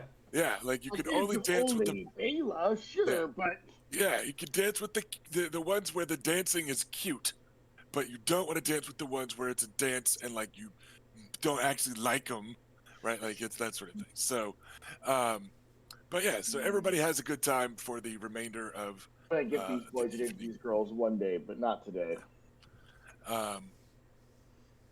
All right. Any other particular conversation before we get down to hitting the road again? See, we hit that old dusty trail. Yeah. Oh think we no, move on. I just mostly I do want to make sure I dance with like literally everyone who's wanting to dance at all, because Raina is in a really good mood. I guess what I was gonna say is, are you looking to? This is just my question. Are you looking to influence any of them in some way? You're just being polite, or No, she's just in a really good mood because she got what she wanted. fair? Everyone's alive. She got a bodyguard. It's good. She's in really high spirits. She's gonna have herself a personal sworn sword, which is like a big step to adulthood for her. And a tough She's- one too. She's been an adult for like 5 years, but now Yeah. she's like, but now I'm feeling it. No, you know, Yeah. I gotta go. Like she's been stretching her legs and feeling her oats a little with arranging shit, but taking on like a personal sworn sword is a big fucking deal to her. You know when you like hire your own sword, like adulting. Adulting, Like yes. getting your first new car, basically. You know, it's a big step. Craig, these are strong models. Yeah. Ruby. So everyone has a fine evening. No other particular dancing. As you guys are leaving Craig Hall, one small trivia note: the fierce Sir Burton, Lord Roland's brother and uncle to Tybalt, Lyle, and Merlin, killed Beric Dondarrion once, and then dies to Beric Dondarrion. Because remember that the Westerlands are at war with the Brotherhood Without Banners. So, fun fact. But to be fair to Beric, he dies a lot in the books. Yes. But yeah, so fun fact. Sir Burton kills Beric in single combat, but then later the Lightning Lord brought back to life, and his men ambush and kill Sir Burton and his retinue. My backup character's gonna be a red priest. That's what So I'm it's doing. just a little fun trivia there Yeah, it's the for brother of how the things go. are out there trying to kill the mountain. And Yeah, and that happens also. Yeah, but yeah, it's a Westerlandser, so Oh, like that's the downside is. I always really like that group in the book. I just Oh yeah, everybody does. the mountain's we're covered. Robin Hood basically, but also we're in a undead. five-way war, and we got an undead fire white guy. Yeah. I love the explanation from I guess spoilers, but from the red priest. What is his name? Fucking Thoros of Myr.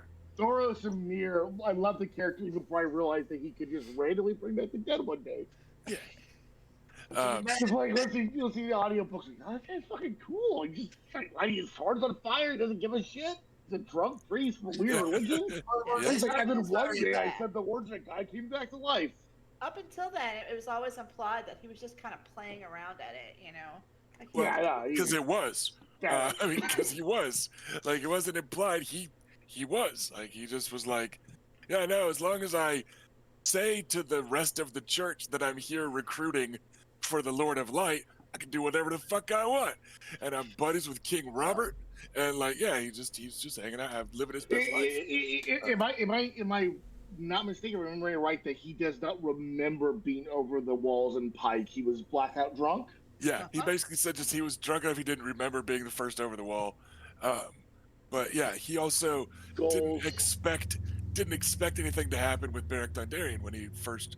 Oh yeah. He was just like the my words friend. that his people Yeah, say. Yeah. my friend was dead, so I gave him like last rites, and holy fuck, right? Yeah, so it's pretty cool stuff. He's a neat character, neat arc. Yeah, he's cool. Good fantasy series if anyone cares. I'm sorry. Go ahead, Ash. What's up? No, I was just agreeing with Rusty. He's pretty cool when we met him in King's Landing. yeah, he was. He was a lot of fun. So, but yeah, so Sir Burton plays a bit part in that arc, but off we go. So, continue to the south. It's about Scariest place of all. it's about a week later that you are met on the road by Sir Parman Crane and Mary Crane. Give me 1 second. And Fillet, give me all the one in the poppy. Just give it all to me right now. one bonus die. That's gonna go well. You do not recover your wound that week of travel. Okay. Because unfortunately, travel does make it a little difficult to heal. Yeah, I feel like everyone else is like happy, and Luke is Yeah. still like fucking pretty hurt. But yeah, so Sir Parman Crane and his sister Mary are waiting at the road with a half dozen of their men-at-arms. Their men-at-arms will return to Red Lake as the lot of you get to riding. But you end up basically having another nice picnic lunch that their men-at-arms have to clean up after and like take everything back home. But they actually made a picnic lunch for enough people. So they stop. You are in view of Red Lake. Like you can see the lake and their keep off in the distance, and it looks very like Disney storybookish. But you are met near a road, or on the road near a hill. Everybody goes up onto this hill, and like you hang out up there, and they make sure that everybody has this like Disney perfect view, and you spend an hour and a half relaxing and having a very nice lunch. I want to hide in my wagon. Sir Parman is the soul of grace and chivalry, who is, I don't want to say deferential to Reyna, but he is very polite to Reyna. And we cleared the books last time. yeah, We're good. so he is, he makes a point of being gracious. He doesn't say anything when, after a few moments and everybody's settled down to their assigned seating for this picnic, they're like, Mary's like, wait, where is Lucaris? Oh, he's over. He's in his goes- carriage. She goes, well, that shan't do. And she just hops up, and she's like, "You, come along. We need a chaperone." And Joy's like, "What's happening?" And Joy Hill scurries along behind her, um, and then you get a little rapping at your carriage door. Oh shit! I'm I calling said that red, here. and I'm like, best thing Oh. for him. So, Robert, you get a rapping at the Uh, door of your carriage. Is Flea with me or she abandoned me? No, To she's this? off. She's eating lunch. What are you talking? Oh, she's She's abandoned me. Oh, yeah. the wench! I knew it. The wench. First, she abandoned our noble uncle, the bastard Driftmark, and then she's abandoned me now. I knew it. Our noble uncle. Yeah. Hello. Hello. And she goes, "Yes, quite." And she opens up like the double doors God to the damn it. carriage. Barely dressed. And she goes, "Well, it is only midday. I suppose it's early for you." And she just hikes up her skirts and climbs up into the carriage. And Joy Hill is like, "Am I supposed to?" And then Joy's like, and We then can't help but laugh. she And it reaches hurts when he down. laughs. Yeah, she reaches down and holds out a hand to help Joy climb up. And she goes, "Don't worry, dear. We were almost betrothed once. But he made a fine choice." And then she goes, "So, what happened?" I saw a certain gentleman, a knight of summer now, approaching my sister with, I believe, murderous intent, and I made the foolish decision to get involved. I can't help but notice that she seems to be in better shape than you. Maybe you shouldn't. I also have noticed that. Did you notice she is fine? And I mentioned heavily. It seems Ser Gregor did not much appreciate my involvement. And her eyes widen slightly. She goes, "Ser Gregor, not of House Clegane, I am certain." No, I believe it is the one of House Clegane, the big guy. Are you The problem so what the hill? Are you so of being married that you thought to commit suicide by mountain then? I've heard of maidens dramatically throwing themselves off of cliffs, but I think And you might I have been saw the a first mountain. the first knight I heard who threw himself onto a mountain. I tried. You know, she beats me. I didn't tell you that, Mary, but Valeda, she's so cruel, and I had to get out somehow. I'm sure. Oh, here she is. Just on time. What? And she gives a good little cheerful clap, and over comes Philea, who had gathered a few plates of food. She gives a graceful curtsy. What? Yeah. Meredith.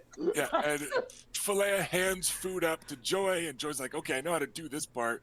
And she just, so the four of you. I'm gonna glare at Philea. You left me when I used you.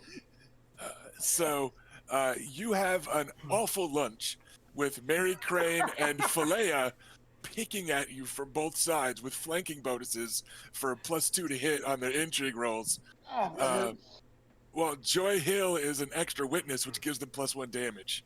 So I she's need those destiny points. I got 2 of them, I think I still. So,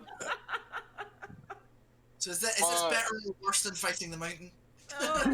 this is almost worse. Yeah. If I'm honest. This is how the mountain felt, right? Get about 3 more of them over here.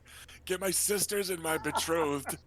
Then Mary Royce can just jump down from the top of the. Or not Mary Royce, Miranda Royce. Yeah. That would be the same thing. So yeah, you just get picked on by Philea the Handmaiden, by your not quite betrothed Mary Crane. I will allow the girls to get their hits on me. And Joy warms to it. Like, Mary seems to know what she was doing when she was like, "I'll bring the bastard girl along. She can't always be serious and afraid of us." And so Joy can't help but giggle a few times. And after a while, Mary, my armor's not even on. You gotta hit me like that. yes, that's when it's easiest. I know. I might not be a fierce Dornish warrior woman, but I do know how to. I doubt that. I do know how to hurt a knave. And then she just asked about the rest of the trip. And I'll fill her in not- and kind of it's catch a not little bit. it's not all picking on, but it's a lot of picking on. Um, I will before she leaves. I genuinely like take her hand and thank her for cheering me up. and when the lunch is over, she and Philea and don't have any sign of moving, and they keep Joy Hill with them also. So you will have some company in your carriage. Oh! I'm in hell. Okay, I get it now. I can't ever leave this. It's good for you. He'll be up out of that bed tomorrow. Um, By the So, way, yeah. Mary seduced me, just so you all know. Oh. Wait, Um, actually, or are you just joking? I mean, Meredith sent me a saucy letter that was definitely such. I Oh, really that's liked her. not seducing, but I mean, Well, disagree. I it's can worked. I can It's decide worked for who. me in the past. Yeah, it worked for Luke. Saucy letters are how I got Felicia. Uh, Luke was all about it, but he I thought had you just someone else interfered. I thought you went to Sears. Um, but yeah, Miranda and Mary. It is easy to get those names mixed up. It happens. It's Yeah. fine. So, anyways, yeah. So it is a fairly pleasant trip for everyone but Luke. Parman and Sir Davin seem to know each other from tourneys and the like, so they and the Strong Boar are able to chat, and they occasionally amble on their horses over to however Bela is traveling. She could still be lounging in her in a carriage if she would like, but I suspect she is not. So the second carriage has been surrendered to Serena Lannister and the Westerling girls. Occasionally, one Westerling or the other will ride a pony, and Serena does too, every now and then, just to kind of break up the monotony of traveling by carriage. Um,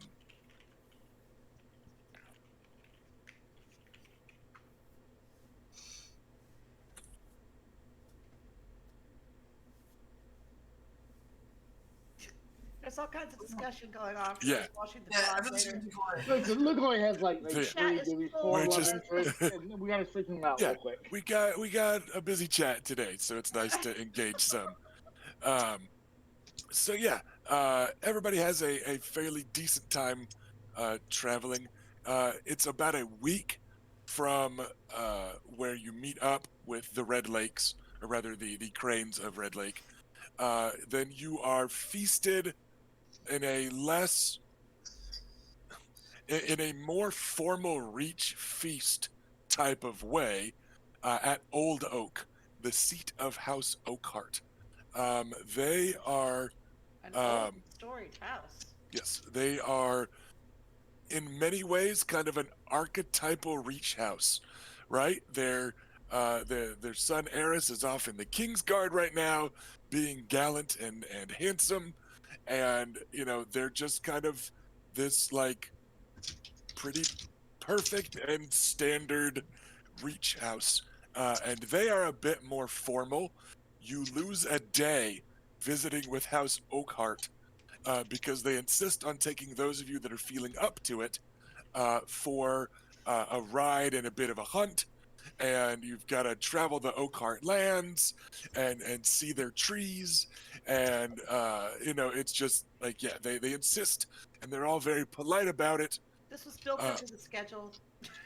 Yes. I just want to read the chat comment. How dare these knights be gallant and handsome away from Adam? Homophobia. So yeah, you guys have a good time visiting with House Oakhart. The one second, eyelash trying to kill me. The Lady Arwen Oakhart is the one that is your guest. Her son is Sir Eris Oakhart of the King's Guard, who is her youngest. But good news for you guys, according to the wiki, they have a maester, Maester Omer, formerly of House Florent. which is going to help as you take a full ass day of bed rest, and he will make this roll for the end of the week. I just For hope that none of his family have talked about us to them, because like there's 2 Florence that don't like us, I think. they don't have enough influence here. It's a 21. That is 2 wounds gone this week for Luke Carrot. Oh my god, Luke is actually going to be healthy when he meets Elena. So, Yay! so yeah, you guys enjoy the lands. It's And- sore shit, but he's healthy. Good. Imagine and run yeah, away from Mary. Get off your ass and ride the horse now. so yeah, Kind of like the carriage full of women. the carriage is going to stay full of women, but now you can visit it instead of it being yours, because God yes, damn it.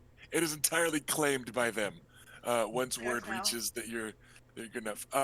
Most of the girls do go for the ride in the afternoon.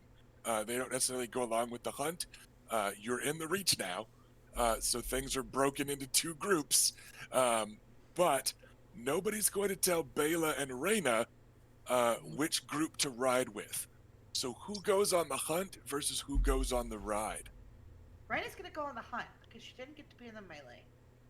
Okay. I'm not going to push my luck. I will just stay out of both at the moment. Yeah, you know, this is your day.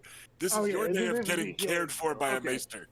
But like Adam, Bela, who's going on a hunt versus who's going riding? I'll go. We're not hunting. gonna like roll for either. I'm just curious which group people are socializing with. I'll go hunting. Okay, Ash. I'll go hunting too. Okay, everybody snubs the ladies. It's fine. They're used to it. It happens. No, it's I'm just giving you guys shit. No, it's fine. It's fine. It's fine. You guys go hunting and you have a There good was time. no right answer. Yeah, no, it's whatever happened. I was just gonna give people shit. No, but yeah, the girls go for a nice ride with the lady Arwen. She leads that group. While one of her sons, our character, we don't have names for her other sons, but they're gallant and handsome. Okay, but her sons lead the hunt. Sir Parman Crane notably says nothing as his sister goes off riding with other people to go on a nice ride without any knights with them or anything. Sir Parman is like, I don't see this. It doesn't say anything at all to Reyna or express any Smart concern to guy. people. So the girls go for a nice ride. Joy Hill with them, and then Jane and Elena Westerling, Serena Lannister, not Alysanne Mormont. She goes on the hunt. She's like, I like to see how Southerners do it. And so she goes hunting with you guys. And she goes, oh, horses, right? Like she's immediately off put, but whatever, right? So she has fun. Yes, I'm afraid, Lady Allison, we don't just run up to the animal and tackle it. You know, it depends on the animal. So, but yeah, We're not talking about young men. So everyone has a good time, but it's a very different good time than you had at Craig Hall, because this is all like wedding foreplay at this point, Yep. right? Like this is all part of it. So from here, the next 3 weeks are a blur of Disney Prince and Disney Princess flawless countryside, where things are just so, and you are making your way through the heart of the Reach, inland, and we are going to cut this last moments of the episode with picturesque Highgarden in the distance, as coming riding to greet you at just the hill where they know people first get their first breathtaking view of Highgarden. And they've timed it so that they're like, all right, once the riders said, so we'll give them their moment atop that hill, and then they can see their hosts coming for us to greet them, right? Like it is choreographed. You see coming to meet you, Mace Tyrell, the Warden of the South and Lord of the Reach, you see Lord Renly Baratheon of the Stormlands, resplendent in his yellow and black, riding at his side, flanking Lord Renly, is Lord Beric Dondarrion Mm. and Sir Balin Swan, Hubby. also of the Stormlands. And then on the other side of Mace Tyrell is his youngest son, Sir Loras, the Knight of Flowers, resplendent as ever. Sir Garland Tyrell, who is Sir Loras with about 50 pounds of muscle and a neatly trimmed beard. You're so dreamy. We love girl. And a third gallant young man wearing the colors of House Tyrell. In the green and gold, it must be Willis, your betrothed. Ah! Finally! And that is where we will cut it. Oh, Sorry, Edric Dane is also there. He's like a horse length behind the Stormland contingent. And me too. Yeah. So yeah, you guys are being actually, Edric isn't there. uh-oh. This way it's Yeah. 7. This way it's 7. It's Right. Mace Tyrell and then 3 knights on either side, so it's the 7 to come give you 7 blessings. So yeah, no Edric. He and some other squires and men at arms are waiting like down at the bottom of the hill. So these are the 7 that are formally riding up to meet you. And you also see some other banners mixed in with the group down at the bottom of the hill and all that stuff. But yeah, so we will be back in 2 weeks with High Garden. Dun dun dun dun dun. And the flurry of activity leading up to the wedding. All right, Felicia, your ass on the line now, not ours. Right? So we will see everybody back here in a couple of weeks' time. I can't believe we survived all that. Right? We got here. Oh, before I forget, Bela and Luke, give yourselves 1 specialty die in the melee weapon of your choice. Specialty die? Yes, Yeah. plus 1 specialty die under fighting. Yes, So- like a bonus die and a special. Yep. So Yeah, so spears, for Yeah, instance. Yes, exactly. That was my assumption, but I didn't want to, And then let Adam and Reyna get a specialty die in the persuasion or status of their choice. So pick 1 specialty under those 2. Ooh. So everybody get those little bonuses, your little wedding gifts for surviving the Westerlands tourney that spiraled wildly out of everyone's expectation control. Remember, with it some was of just the- to be a real quick savior to gloss Yes. over. It only took us like 8 sessions. It was great. Wow. So you don't have to figure them out and announce them right now, just before next time. We'll be back in 2 weeks for the High Garden wedding. So we hope to see everybody then. So have a good one, everyone, and we'll see you in a couple weeks. Bye. Bye, thanks for stopping by.